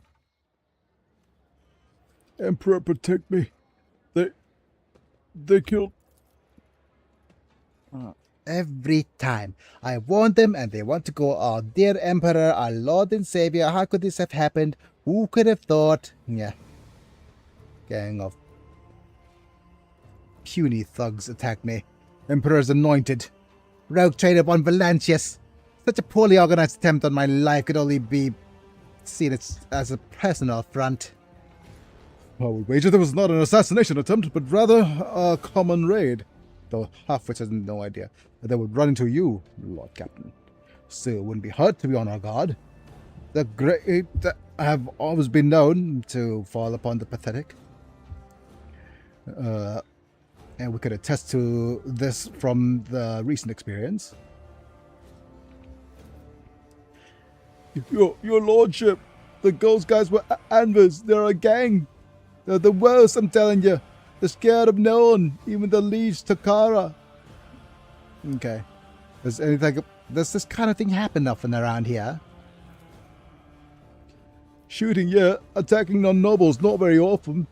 Unless they're Anvers, they're vicious. Not a week goes by without them killing and gutting somebody. They're work heretics. They report to nothing. They follow no rules. Ugh, go report this to the liege. Yes, I'm sorry, your lordship. Go report this to the liege. They killed her. They killed my lady. Oh, it's terrible. Yeah. Let's loot her body. What does she have? Look at all these things. We have lots of arc granadas. Shock damage with armor pen. These things probably deal quite a fair bit of damage. Yeah. Let's just collect all and be done.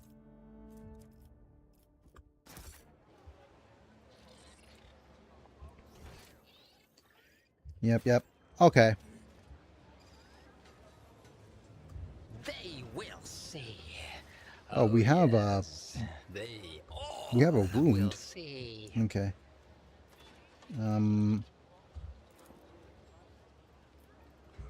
Cabela. Do you think my body was suffering? Yes.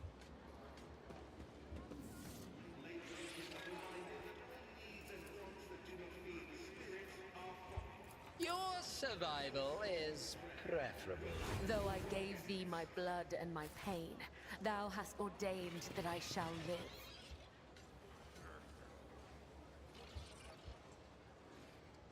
A bunch of bodies up there. Oh, there's bodies here.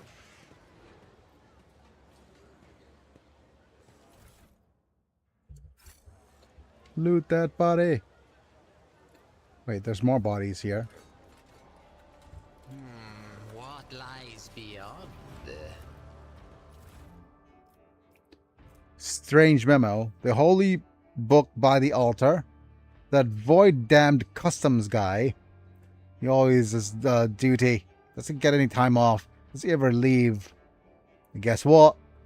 A hanger by the window. Remember to bow to the emperor through the window. Oh my goodness.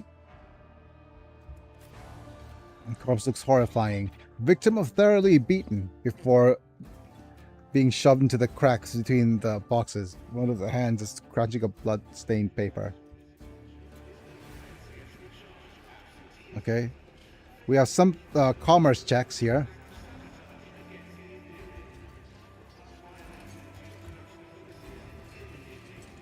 As it should be. Looks like a standard containers, but the frames have been reinforced as sealing improved to keep the smell in. Definitely contraband. Yep. More looting to loot that body. Oh no, this is just random goods. Leaflet. We need no rules, no leaders. We are an organization. We're a force of nature. Okay. Friggin' Anvers. Yeah. And we also have Opticon 22. Hi, Opticon. Tall hunch tech priest at your unblinkingly a breathing mask conceals his gaunt features. Skin of his hands of sickly gray hue, with his augmentation showing sign of combat damage and plated by black chromium. Initiating identification procedures. This unit is defined as Logis Opticon 22 and is a fully authorized representative structural part of the Cognizance Fleet and the priesthood of the Adeptus Mechanicus. สวัสดีครับเอิร์ธสวัสดีครับตัวนี้พี่นอนพักเนอะเมื่อวานนี้มีดูนั่นได้ดูใต้ตาพี่ได้ว่าดำค้ำเป็นหมีแพนด้าเลยวันนี้เมื่อวานนี้นอนไม่ค่อยดีเพราะว่าก็เมื่อวานเช้ามีเจ้าหน้าที่ มาฉีดยุงแล้วควันฟุ้งเต็มบ้านเลยหน้ามึนพี่ออกจากบ้านไม่ทันนะเถอะคือแต่นั่นแหละก็เลยนอนไม่ค่อยดีวันนี้ก็เลยพักผ่อนก่อนด้วยการนอนไลท์เดี๋ยวพรุ่งนี้เขากลับขึ้นมานั่งใหม่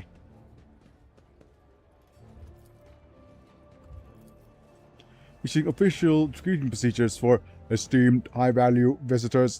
Glory success to host Von Valentius. Requesting information exchanging regarding contractual obligations. Logistica Theta. Opticon 22 เอกันครับค่อนข้างจะอาการหนักอย่างกัน shifts angle for his frame formal folding his hands to make a signs of the Omnissiah's cog. His galvanic shell crackles, enveloping the manipulus in motive force. Opticon 22 responds with binary phrase that sounds deeply reverent in a strange way. Then he honors Nuncius with a nod.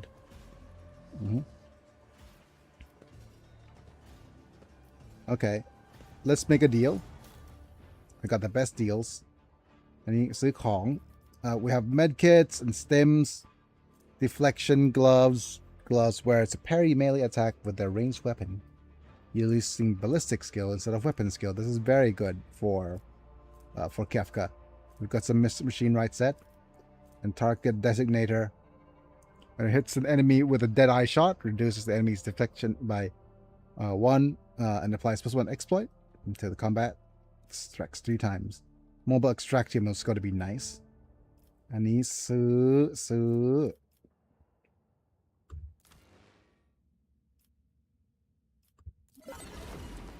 And we're also in relatively good reputation with explorators. Although อันนี้ก็สัญญาณดีมีอะไรอีกบ้าง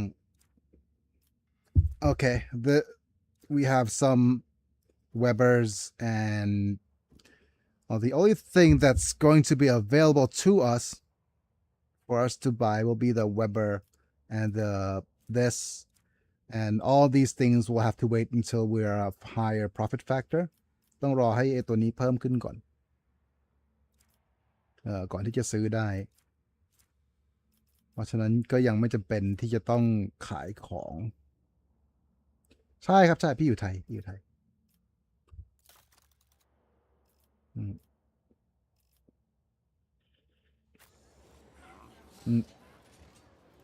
นึกว่าเอิร์ธอยู่ไทยสินึกว่าอยู่ไทยด้วยกัน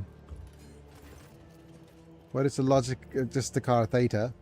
Under the contractual obligation to question 34.761 Terran years ago, Explorer Reconnaissance Fleet received from representative authorized units of the Von Valentius dynasty and a volume of high-grade promethium equal to the fuel capacity of 6 tantillion void takers. Received it and didn't pay, compensate, remunerate, settle accounts. Should it go on? Is that enough synonyms? Okay, the stipulated payment reciprocal offering from the Reconnaissance Fleet can be made to Von Valentius asset on current time, after which the contractual obligation will be fulfilled, achieved. Confirm your status regarding the acceptance of payment. Reciprocal offering. We could get the mobile extractium or 5,000 explorator points. Ooh, that's a rough choice. อันนี้กำลังคิดอยู่ระหว่างจะเอาของหรือจะเอา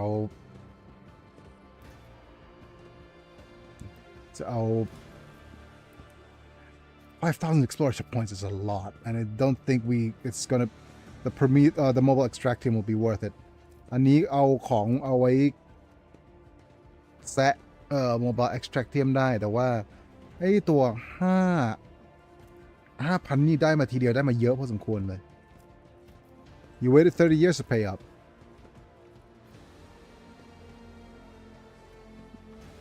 เล่นยำสำเนียงพื้นที่เฉพาะเข้าใจป่ะพี่ก็แล้วแต่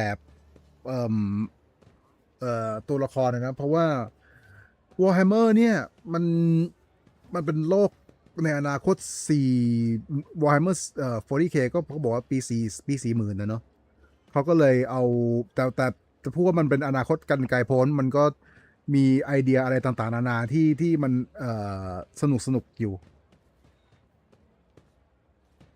อ๋อเขาขนาดผมเคยทำงานคนต่างประเทศก็ยังไม่เจอคนคล่องภาษาแล้วพี่นั่นพี่ไปอยู่เมืองนอกมานานฮะนั่นคืออีกประเด็นหนึ่งแต่พี่ก็ตอนเด็กอะพี่เรียนนานาชาติแล้วก็ตอนโตพี่ก็เรียนอังกฤษตอนมหาลัยอะเนาะแล้วก็พี่ก็เคยทำงานประเภทงานล่ามงานแปลอยู่เยอะนะฮะแต่ตอนเนี้ยพี่ Sorry I vanished for a bit.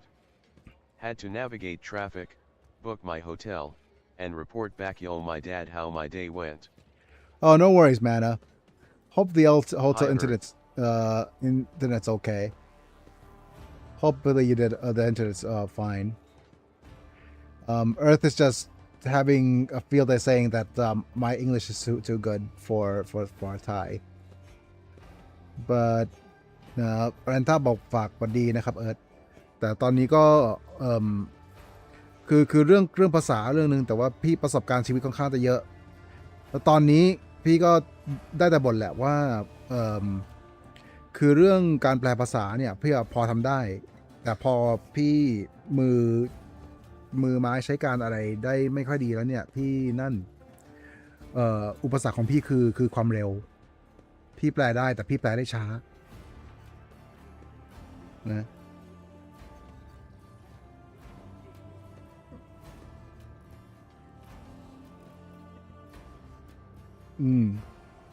โอ้พี่หวังว่าสักวันพี่คงจะได้ออกไปเที่ยวบ้างนะ just in the future I want to be able to go and travel and stuff but I'm not at that physical capability yet. Yeah. But anyways, we're with the explorators. 2.66 Terran years later. Yeah. Clever. If you've been purchasing fuel for a squadron at the other end of the Imperium, you have never had to pay at all. You would have turned to dust before you made it there and back. ซื้อก็อุตส่าห์ซื้อน้ำมันจากอีกภาคของจักรวาลนั้นเนาะเขาก็เลยอาจจะก็เลยไม่ต้องจ่าย You said my dynasty has extensive business dealings with you คือว่า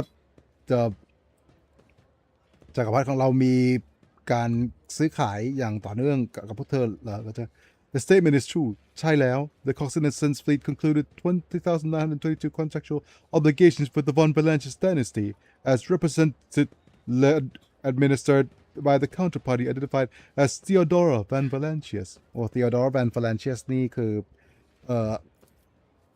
ท่านกัปตันคนก่อนนะตอนนี้เราเป็นท่านกัปตันคนใหม่แล้ว The most substantial was Pact 8 Yule, in accordance with which the Archimagos called Delphine, daughter Usher of the sevenfold hallowed workshop of the sanctum world of Euphrates II, was transferred to the planet Kiava Gamma. โอ้ไปที่ Kiava Gamma ด้วยนะ Kiava Gamma นี่เป็นหนึ่งในโลกของโลกของจักรวรรดิของเรานะเนี่ยโลกไม่สิเขา Dynasty นี่คือจักรวรรดิหรือเปล่าจำชื่อภาษาไทยไม่ได้แล้ว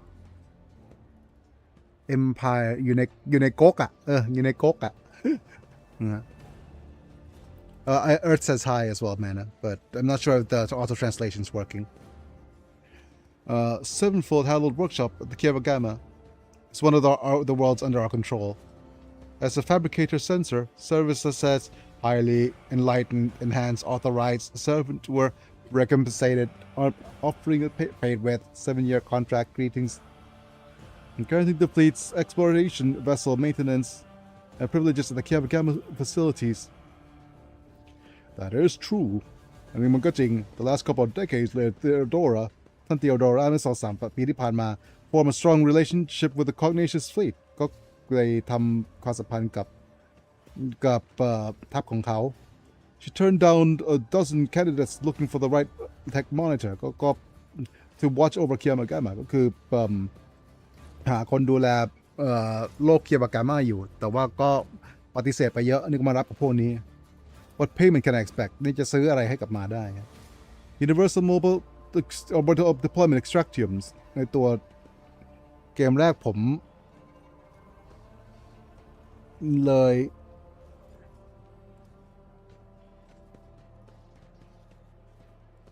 Alan Wake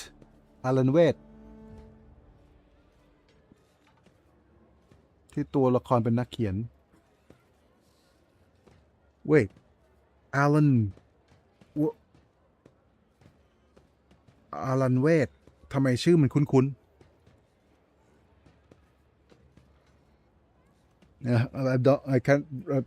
I can't remember the name of the game exactly. I'm not sure if it's a Thai game or English one. And the quantity stipulated in the contractual obligation, each unit has undergone cycle of maintenance and be assessed for competence at the standard template construct. เพราะฉะนั้นเราจะต้องเลือกว่าจะให้เขารับอะไร We have to pick between a mobile extraction, which gives us a chance to extract something from planets, or an immediate 5,000 explorator points. I think 5,000 for explorator points is worth much more than the payment. คืออันนี้จะได้คิดว่ามูลค่าเยอะกว่าที่คิดว่านะ Alan Wake. Oh, Alan Wake. Okay, I understand now. He's talking about Alan Wake. Okay. The request is accepted. Contractual obligation Logistica that is concluded. Collinson's fleet of Household Avalanches for its cooperation. The status of its unit's request will be increased. เพราะฉะนั้นก็ให้reputation ก็คือความโด่งดังให้กับเรา I think the friendship of the Adeptus Xbox Mechanicus. 360. Yep. Alan Wake on the 360. That was his first game. Alan Wake. Priesthood of Adeptus Mechanicus is interested in the considers expedition's cooperation with the Rogue Trader. ก็สนใจที่จะมีความทำงานร่วมกับ Rogue Trader. Under this Rogue Trader จะแปลภาษาไทยว่ายังไงดีก็เป็นTrader ก็คือผ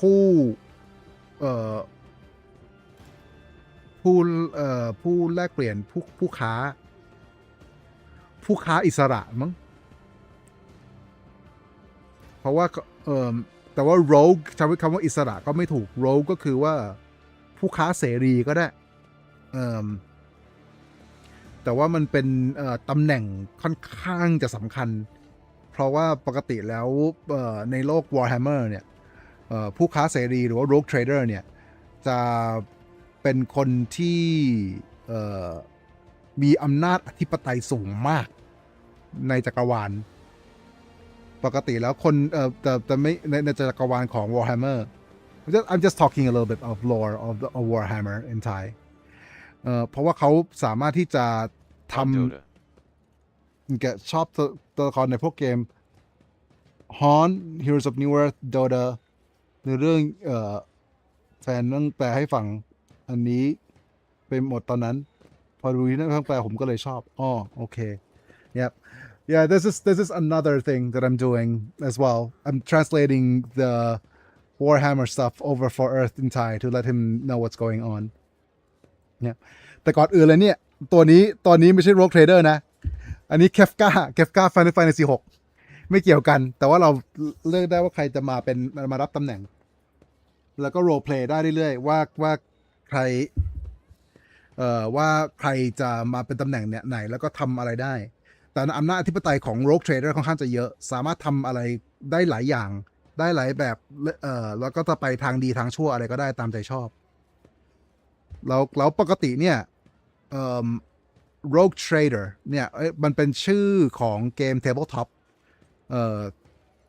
ถ้ารู้จัก D&D เนี่ยหรือ Dungeons and Dragons เนี่ยที่เขาทอยเต๋าเล่นเกมกันอ่ะอันนั้นนะเมื่อก่อนอันนี้เป็นของ Warhammer เหมือนกันมีอยู่เป็นชื่อ Rogue Trader ก็คือไปให้เรารับตำแหน่งของกลุ่มคนที่มีอำนาจอธิปไตยในการแบบ เอ่อไปท่องจักรวาลแล้วก็ซื้อขายสิ่งต่างๆ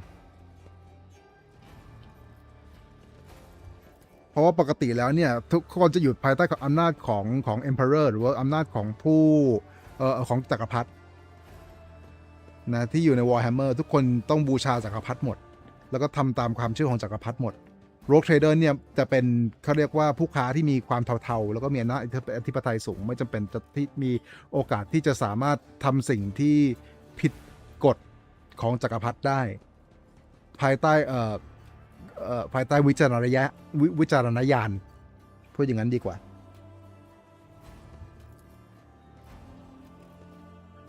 Notably, the semantic capacity of the third category encompasses an extremely wide range of entities. The foresight of the Cognizance fleet is truly remarkable.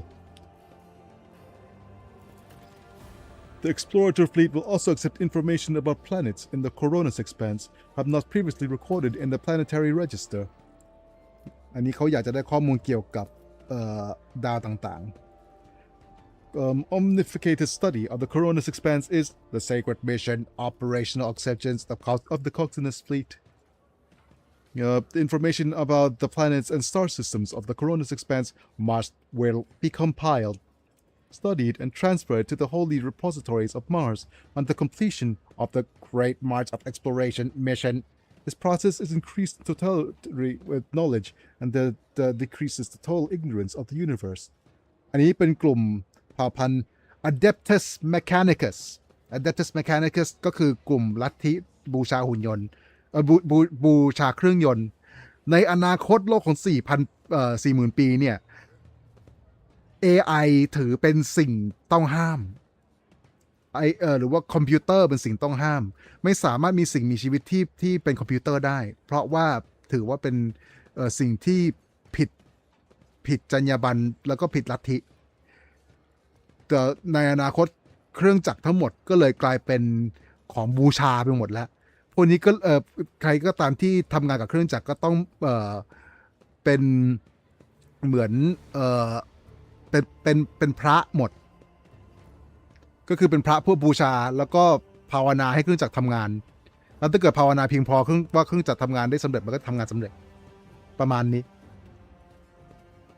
FF6 พี่จำเกมที่เคยเล่นถามพี่ได้ไหมครับว่าเกมthe game of Final Fantasy 6 from that day I haven't finished yet oh okay Final 6เกมเนี่ยมันจะ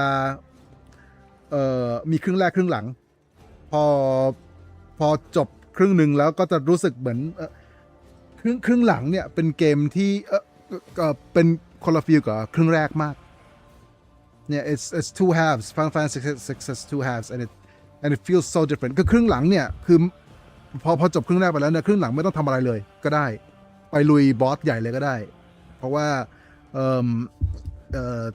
แต่ว่าเรามีความอยากที่จะแบบว่าแก้ไขสิ่งที่มันบิดเบี้ยวไปในครึ่งหลังที่เกิดขึ้นในครึ่งแรกแต่เนี่ยคือตัวร้ายประจำครึ่งของกับประจำเรื่องสปอยนะสปอย Why interested in Xenotech? Isn't that heresy? The Cognizance fleet finds it reasonable to believe that forbidden knowledge in the hands of the Litany can causes destruction and violates that goes against the Omnissiah's will. The weakness of our minds will unleash heresy, which consumes the laity whole.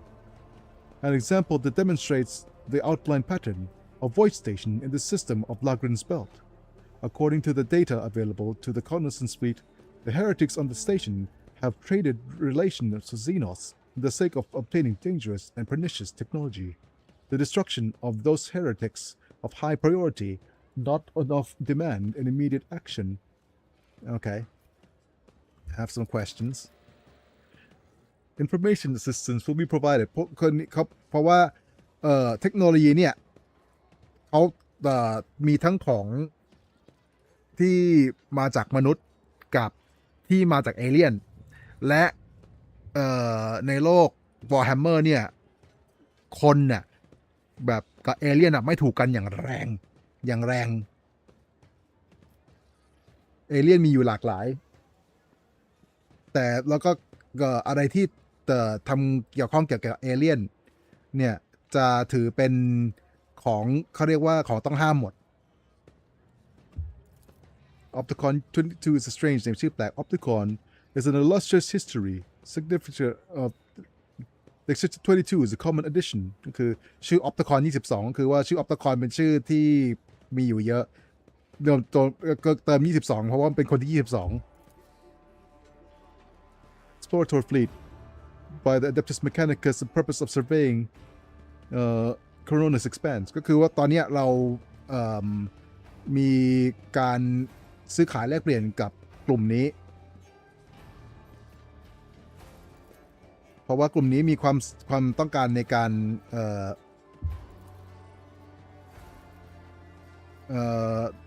ต้องการในการจะซื้อขายแลกเปลี่ยนข้อมูลเพราะว่าเขาชอบข้อมูลอะ Data classified พูดถึงเอเลี่ยนพี่คิดเห็นยังไงบ้างครับเกี่ยวกับเรื่องที่เปิดเผยในปัจจุบันในขณะที่เราเล่นเกมแล้วพอเจอเอเลี่ยนในเกมมาตลอด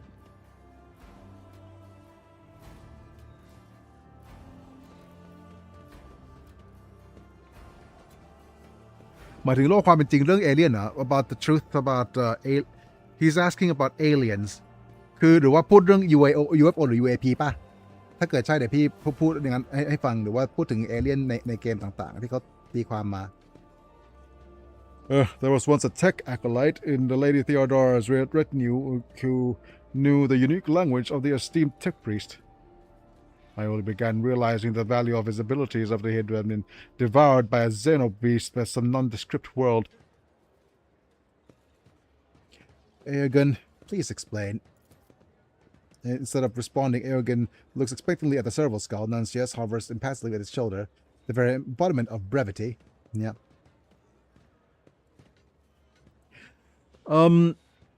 เอาอย่างนี้เป็นให้คนเขาเสียเขาเรียกว่าเบี่ยงเบนความสนใจเรื่องแทนที่จะพูดเรื่องสงครามนะ อันนี้ความเห็นพี่นะ เพราะว่าที่เจอคือ UFO และ UAP เอาให้ชัดๆเขาไม่ได้เจอเอเลี่ยนเขาเจอ UFO แล้วก็เจอ UAP UFO อยู่กับ UAP เป็นอะไรก็ได้เป็นเป็นสิ่งที่ไม่รู้ไม่เห็นเป็นสิ่งที่ไม่ที่แบบว่าอธิบายไม่ได้อยู่ดีเพราะมันย่อมาจากถ้าเกิด UFO คือ unidentified flying object ใช่ไหมแต่ UAP คือ unidentified phenomenon ก็คือปรากฏการณ์ที่ไม่สามารถอธิบายได้แล้วแล้วเปิดเผยเนี่ยน้องก็เข้าใจผิดความพูดที่เขาพูดถึงเพราะว่าที่เขาพูดถึงเนี่ยพูดแต่น้ำท่วมทุ่งโดยไม่มีมูลเลยว่ามีเอเลี่ยนแต่น้องตีความไปเองว่ามีเอเลี่ยน There aren't anything about aliens just about UAPs เนี่ยถ้าเกิดมันดูข้อมูลที่เขาพูดเขาพูดกำกวมว่าเจอเหตุการณ์ปรากฏการณ์ต่างๆที่ไม่สามารถอธิบายได้เหมือนกับเวลาไปดูช่องแบบช่องสัมผัสถึงได้ถึงปรากฏการณ์บางอย่างกูมีมูลพอๆกันนะ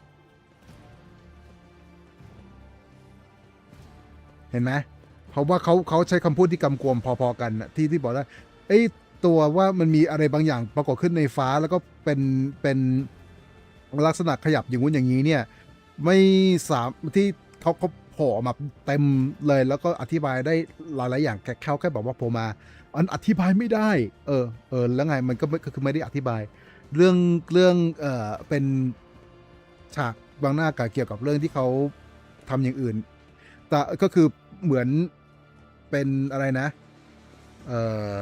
เขาเรียกอะไรนะทำให้เราเสียเบนความสนใจเรื่องอื่นๆที่สำคัญมากกว่าเท่านั้นเอง But yeah, I'm just telling about the UFO and UAPs. He's saying aliens, but the technicality is UAPs.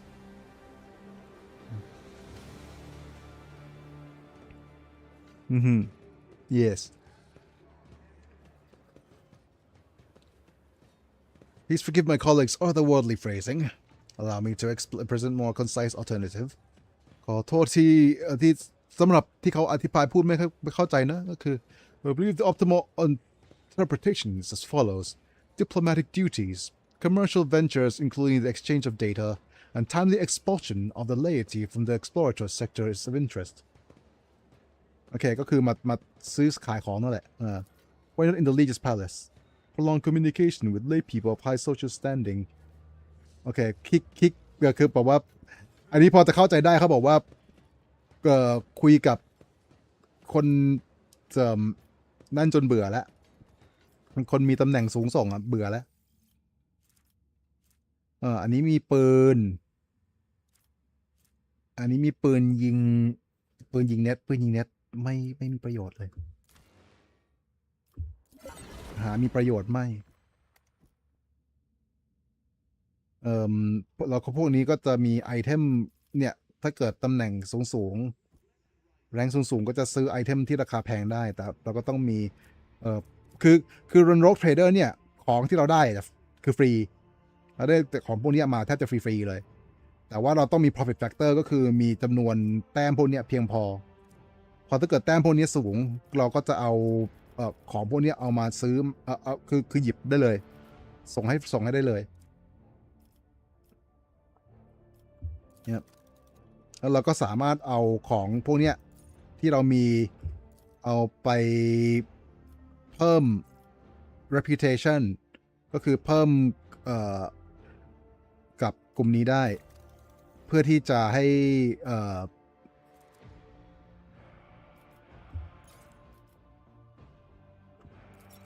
เพิ่มความมั่นใจกับกลุ่มนี้เพื่อที่จะเอาของมาไม่ได้เพิ่มแต่ว่าแรงอย่างเดียวเพิ่มแรงอย่างเดียวไม่ได้ต้องเพิ่มprofit factor ด้วยพวกนี้อย่างเช่นถ้าเกิดเราเพิ่มขึ้นเป็น8เนี่ยเราก็จะสามารถหยิบไอ้ตัวยาหยูกยาเนี่ยมาได้11อันเลยแต่ว่าเราก็ไม่จำเป็นที่จะต้องทำตอนนี้โอเคDang, redeems really don't work. I was going for an interrupting Kefka LOL. Redeems work on the whatchamacallit on the vertical stream. It switches between vertical and horizontal, and I have no idea why. All right. Ooh, Cyber Raven conductive frame. Anything for our little Raven?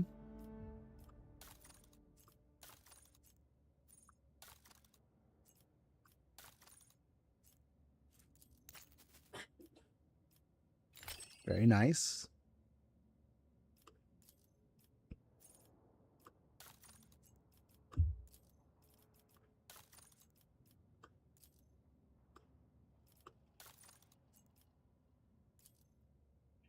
Yeah, but we have a bunch of weapons that we could actually add and use. Okay.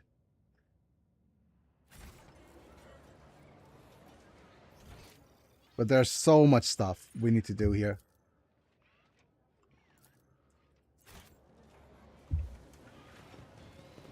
มีของซื้อขายมีของหยิบอันนี้อะไรอีก Leaflet. Now is our time, not theirs. นี่คือเวลาของพวกเราไม่ใช่ของพวกเขา Go to their homes, drag them out of the beds. ไปที่บ้านของพวกเขาดึงพวกเขาออกมาจากเตียง Carve open their bodies. เห็นพี่จับ Street Fighter เลยครับล่าสุดก็เห็นพี่เล่นกับเพื่อนพี่จับ Street Fighter ไปเมื่อวันจันทร์พี่เล่นไปเมื่อวันจันทร์แล้วก็วันอังคารพี่หยุดเพราะว่าเมื่อวานเนี่ยฉีดสเปรย์วันนี้จริงพี่ก็อยากจะเล่นแต่ว่ามึนหัวส่วนใหญ่สตรีทพี่ตอนนี้พี่จะเล่นวันเสาร์อาทิตย์ฮะเสาร์อาทิตย์จันทร์ช่วงนั้นเพราะว่าเป็นช่วงที่พี่จะนั่งได้พรุ่งนี้พี่ก็อาจจะเล่นเพราะว่าพี่ไม่ได้ว่านั่งขึ้นได้ทุกวันแล้ววันที่พี่นั่งก็ไม่ได้แปลว่าพี่นั่งพี่จะโอเคแต่นั่งตลอดอย่างวันนี้ก็คือมีแผนนั่งแต่ว่าก็นั่งไม่ไหวเหมือนกันอย่างที่ว่าตาคล้ำเป็นหมีแพนด้าเลย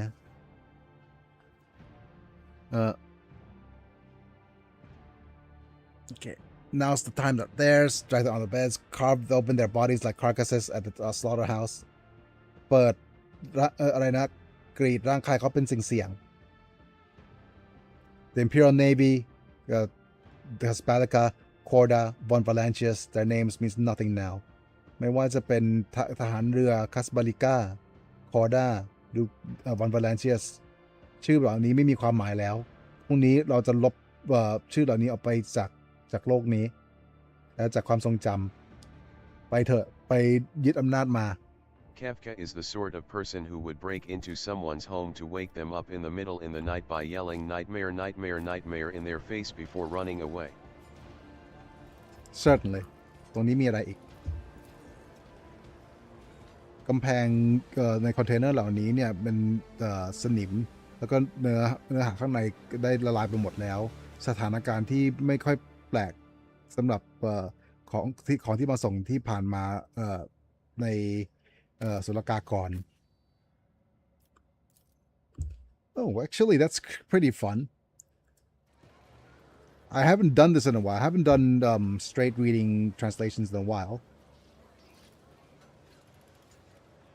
Certainly a skill that I'm a little bit rusty at, but not wholly out of my ability. Oh, มีศพเพียบเลย so many goods.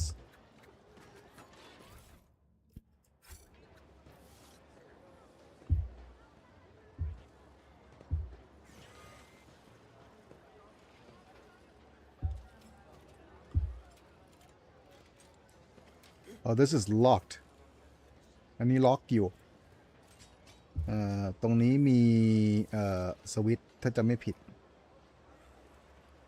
3 4 5 1 3 4 5จำไม่ได้แล้วว่าต้องแก้ไอ้ตัวพัซเซิลนี้ยังไง There's a puzzle that I can't remember the combination to.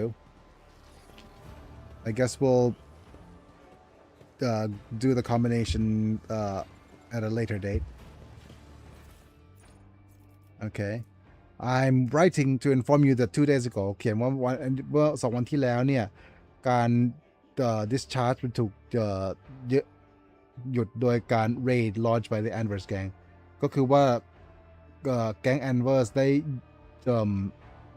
ขัดจังหวะเรา In the attack 3 loader servitors were put out of commission ไอตัวทหารไอตัว servitor ก็คือ servitor นี่ก็เป็นมนุษย์ดัดแปลงอะนะก็คือในโลกของ Warhammer เนี่ย I'm gonna explain servitors to Earth. I wonder how he'll react, man. Servitor เนี่ยด้วยความที่ในอนาคตสำหรับมนุษย์แล้วเนี่ยได้มีการแบนการใช้ AI ในโลกของ Warhammer เนี่ยแบนไม่สามารถใช้คอมพิวเตอร์หรือ AI ได้เขาก็เลยแทนที่จะใช้พวกหุ่นยนต์นะเราใช้หุ่นยนต์ไม่ได้เขาก็เลยทำมนุษย์เนี่ยที่ผิดพวกมนุษย์ที่แบบว่าเป็นนักโทษหรือว่ามนุษย์ที่โดนที่โดนลงโทษเนี่ยดัดแปลงให้เป็นเซอร์วิเตอร์ก็คือเป็นเหมือนกับมนุษย์จักรกลที่มีหน้าที่เป็นทาสนั่นแหละก็คือเขาแทนที่จะใช้ AI ก็คือเอามนุษย์นั่นแหละแต่ว่าทำให้กลายเป็นหุ่นยนต์ซะเอาคำตะกะนึกคิดแบบคนเอาออกไปแต่แล้วก็เอาส่วนประกอบที่เป็นคอมพิวเตอร์เนี่ยเข้ามาแทนเพื่อที่จะไม่ต้องเพื่อที่จะบอกว่าอันนี้ไม่ใช่คอมพิวนี่ไม่ใช่คอมพิวเตอร์ไงนี่มันแค่มนุษย์จักรกลเท่านั้นไม่ใช่หุ่นยนต์เป็นมนุษย์ทุกอย่างในโลก Warhammer นี่นั่นหมดเต็มไปด้วยความย้อนแย้งหมดตามสไตล์โหดร้ายทารุณและย้อนแย้งก็จะกริมดาร์กหน่อยโอเค so the servitors put out ก็คือมนุษย์จากกลตายไป3แต่ว่าพูดว่าไม่ได้พูดว่าตายด้วยนะชำรุดไป3 furthermore on cargo container serial number FVDA 16165 was stolen among the contents อ้าวมีอะไรโดนขโมยไปอีก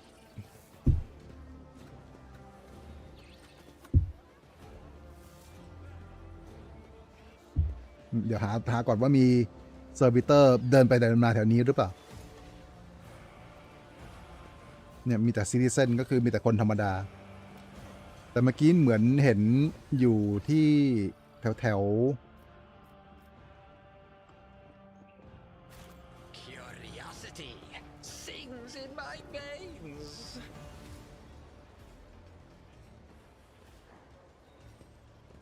ไม่นี่ไงตัวอย่างเซอร์วิเตอร์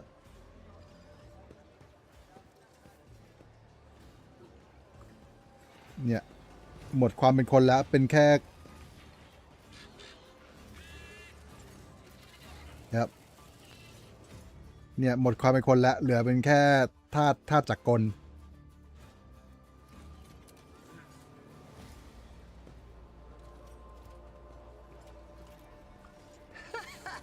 They will see. Oh, yes, indeed. They all will. ครับ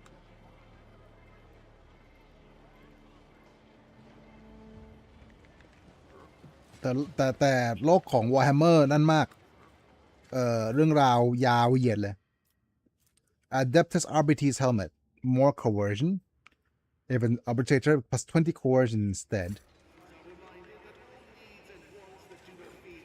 and there's more goods over here that we can look for oh กามันร้อง This is a Cyber Eagle enhanced optics. Cyber Eagle gains 15%, deals more damage. Grenadier's cloakwear and their allies are immune to damage from the wearer's grenades. Ooh. Okay. It's an interesting item, certainly. Lies beyond. I've read about this. This container is marked foodstuff อันนี้เขียนว่าอาหารแต่ว่าข้างในไม่มีอะไรแล้วก็ไม่ได้ขยับอะไรมาไม่ได้ขยับมาสักพักแล้วเพราะฉะนั้นอันนี้ก็นั่นแน่ๆของผิดกฎหมายเนี่ยอันนี้เขียนว่าอะไรอีก Now it's the timer not airs drag them out of the beds โอเคมี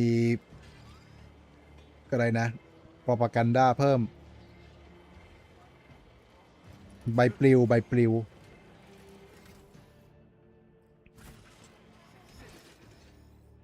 and we could actually leave but there's more stuff we could explore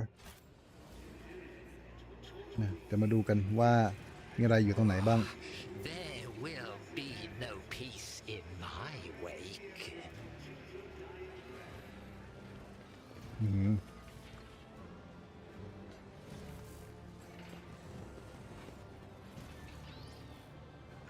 ตรงนี้มีอะไรอีก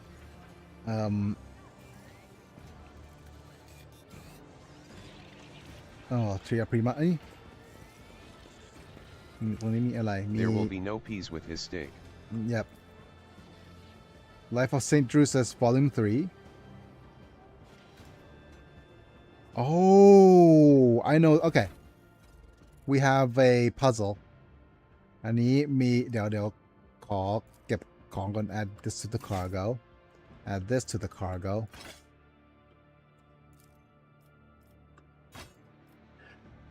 We have a puzzle. So there's a puzzle here, right? One is the holy book by the altar. ก็คืออันหนึ่งเขียนเมโมว่าหนังสือที่ altar ก็คือเขียนว่า3 Volume 3. The void damned customs guy is always on duty. Does he always get any time off? Yep. Never leave his for a servitor or something. Okay. So who's the void damned customs guy? อันนี้มาดูตรงนี้น่าจะมีใครที่ยืนอยู่ตรงนี้ที่เป็น bureaucrat Arbitrator, I need... What advice do you seek? Okay, so... Oh, this is the... These are arbitrators. And the bureaucrats.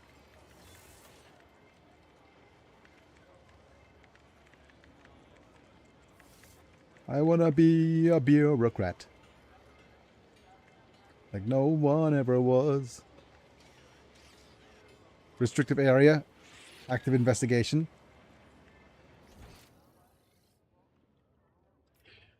And it's... Okay, so the first one is number 3. But... I want to see where the customs officer is. There's a guard. Rank 5, functionary... Okay, so 5. You say something? This is a functionary Morberio Cavalli. So that's a customs officer, so it's 5.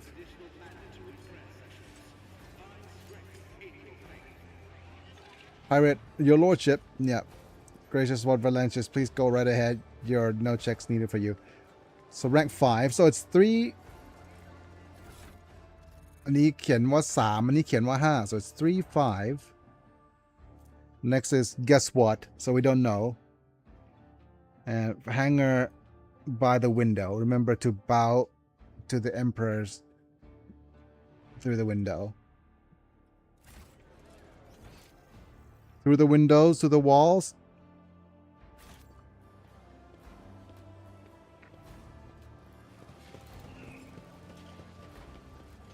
Smoking out the window. One step at a time amidst the madness. Finest wines from Yanis.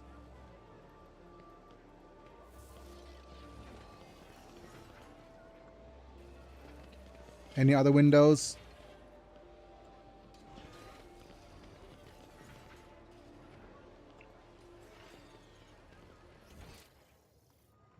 I don't see any other windows.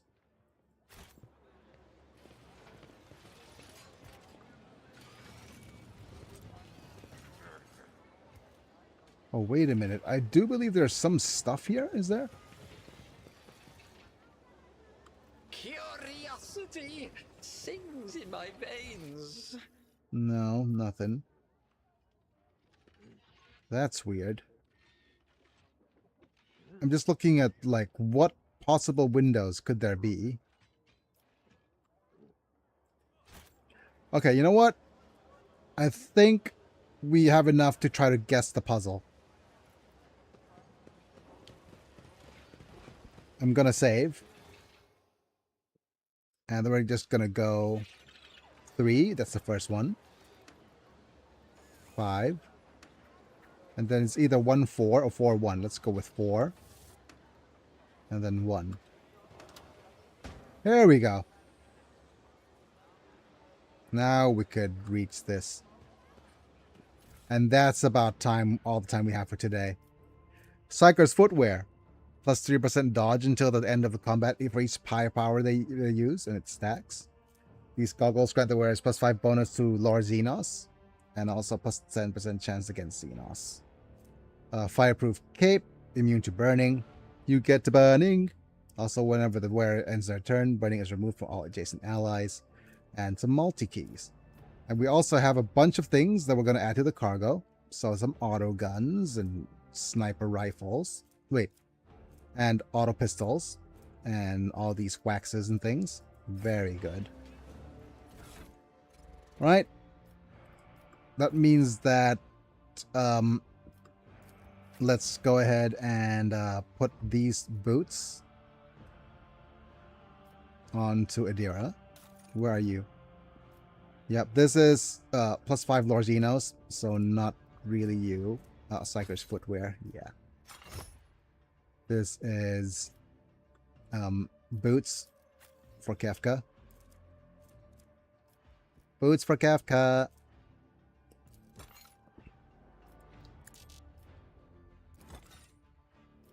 And we could even put these glasses for Kefka as well. but we don't have any other ranged characters. So we'll need to actually have Kefka wear these ranged glasses for now. We could actually go this bonus to Lord Xenos on him as well, but we're good. We're good. And with that, I do believe we should. Okay. Is this a sniper's bracelet? So no. Let's go ahead and go with deflection gloves. Parry melee attacks using his pistols, and with ballistic skills instead. Next is the target designator. Hits an enemy with a dead-eye shot, reduces enemy's deflection by 1, applies 1 exploit. So no. This is dead-eye shot territory. This is sniper rifle stuff. We don't have that ready for us. And yeah, I think we're going to call it a video today. We are way over time already. But yeah, we got a bunch of different things done. ได้เวลาปิดนั่นละปิดจอละเพราะว่าใกล้จะบ่ายโมงแล้ว So thanks for being here, Amanda, and thanks for everyone else who was here for a little bit. Either way, it's now time for me to call it a video. And unfortunately, we didn't actually get through as much of the DLC things. But we did have a look at what's his name, some storylines from some lines from Aogun, which is pretty cool. And also we got the augmentics working, which is pretty cool. But now it's not time to thank my members and say goodnight. Alright, so thank you Apilux, Manta, Chris Burton, Talenton, Yellowneck, Techno, and Ozor. Oh, and by the way, if you're interested in the membership program, check the membership, click the join button down below. สนใจ membership program คลิกคำว่าจอยข้างล่างได้เลยนะครับ แล้วก็otherwise, like the video if you enjoy, subscribe if you want to see more. Click on the bell to get notified for when I go live. And what else is there? You get not only do you get turned into a Pokemon, we also have new badges. You might notice the newer badges, Mana. Like yours says the number 4, nice and clear. It's because you've been a member for nearly 4 years. My goodness. So if you see the little badges where you chat, that is a badge of honor, certainly. Thank you so much for all these years of membership. And it has been updated so that it is actually there when you chat as well. Hopefully, at the very least, anyways. Thank you, Mana. And it's me, I'm Biggie, and I'll be back tomorrow with probably either more Street Fighter or some other action games. But for now, it's time to say goodnight. I'll be back. See you guys in a bit. Bye for now.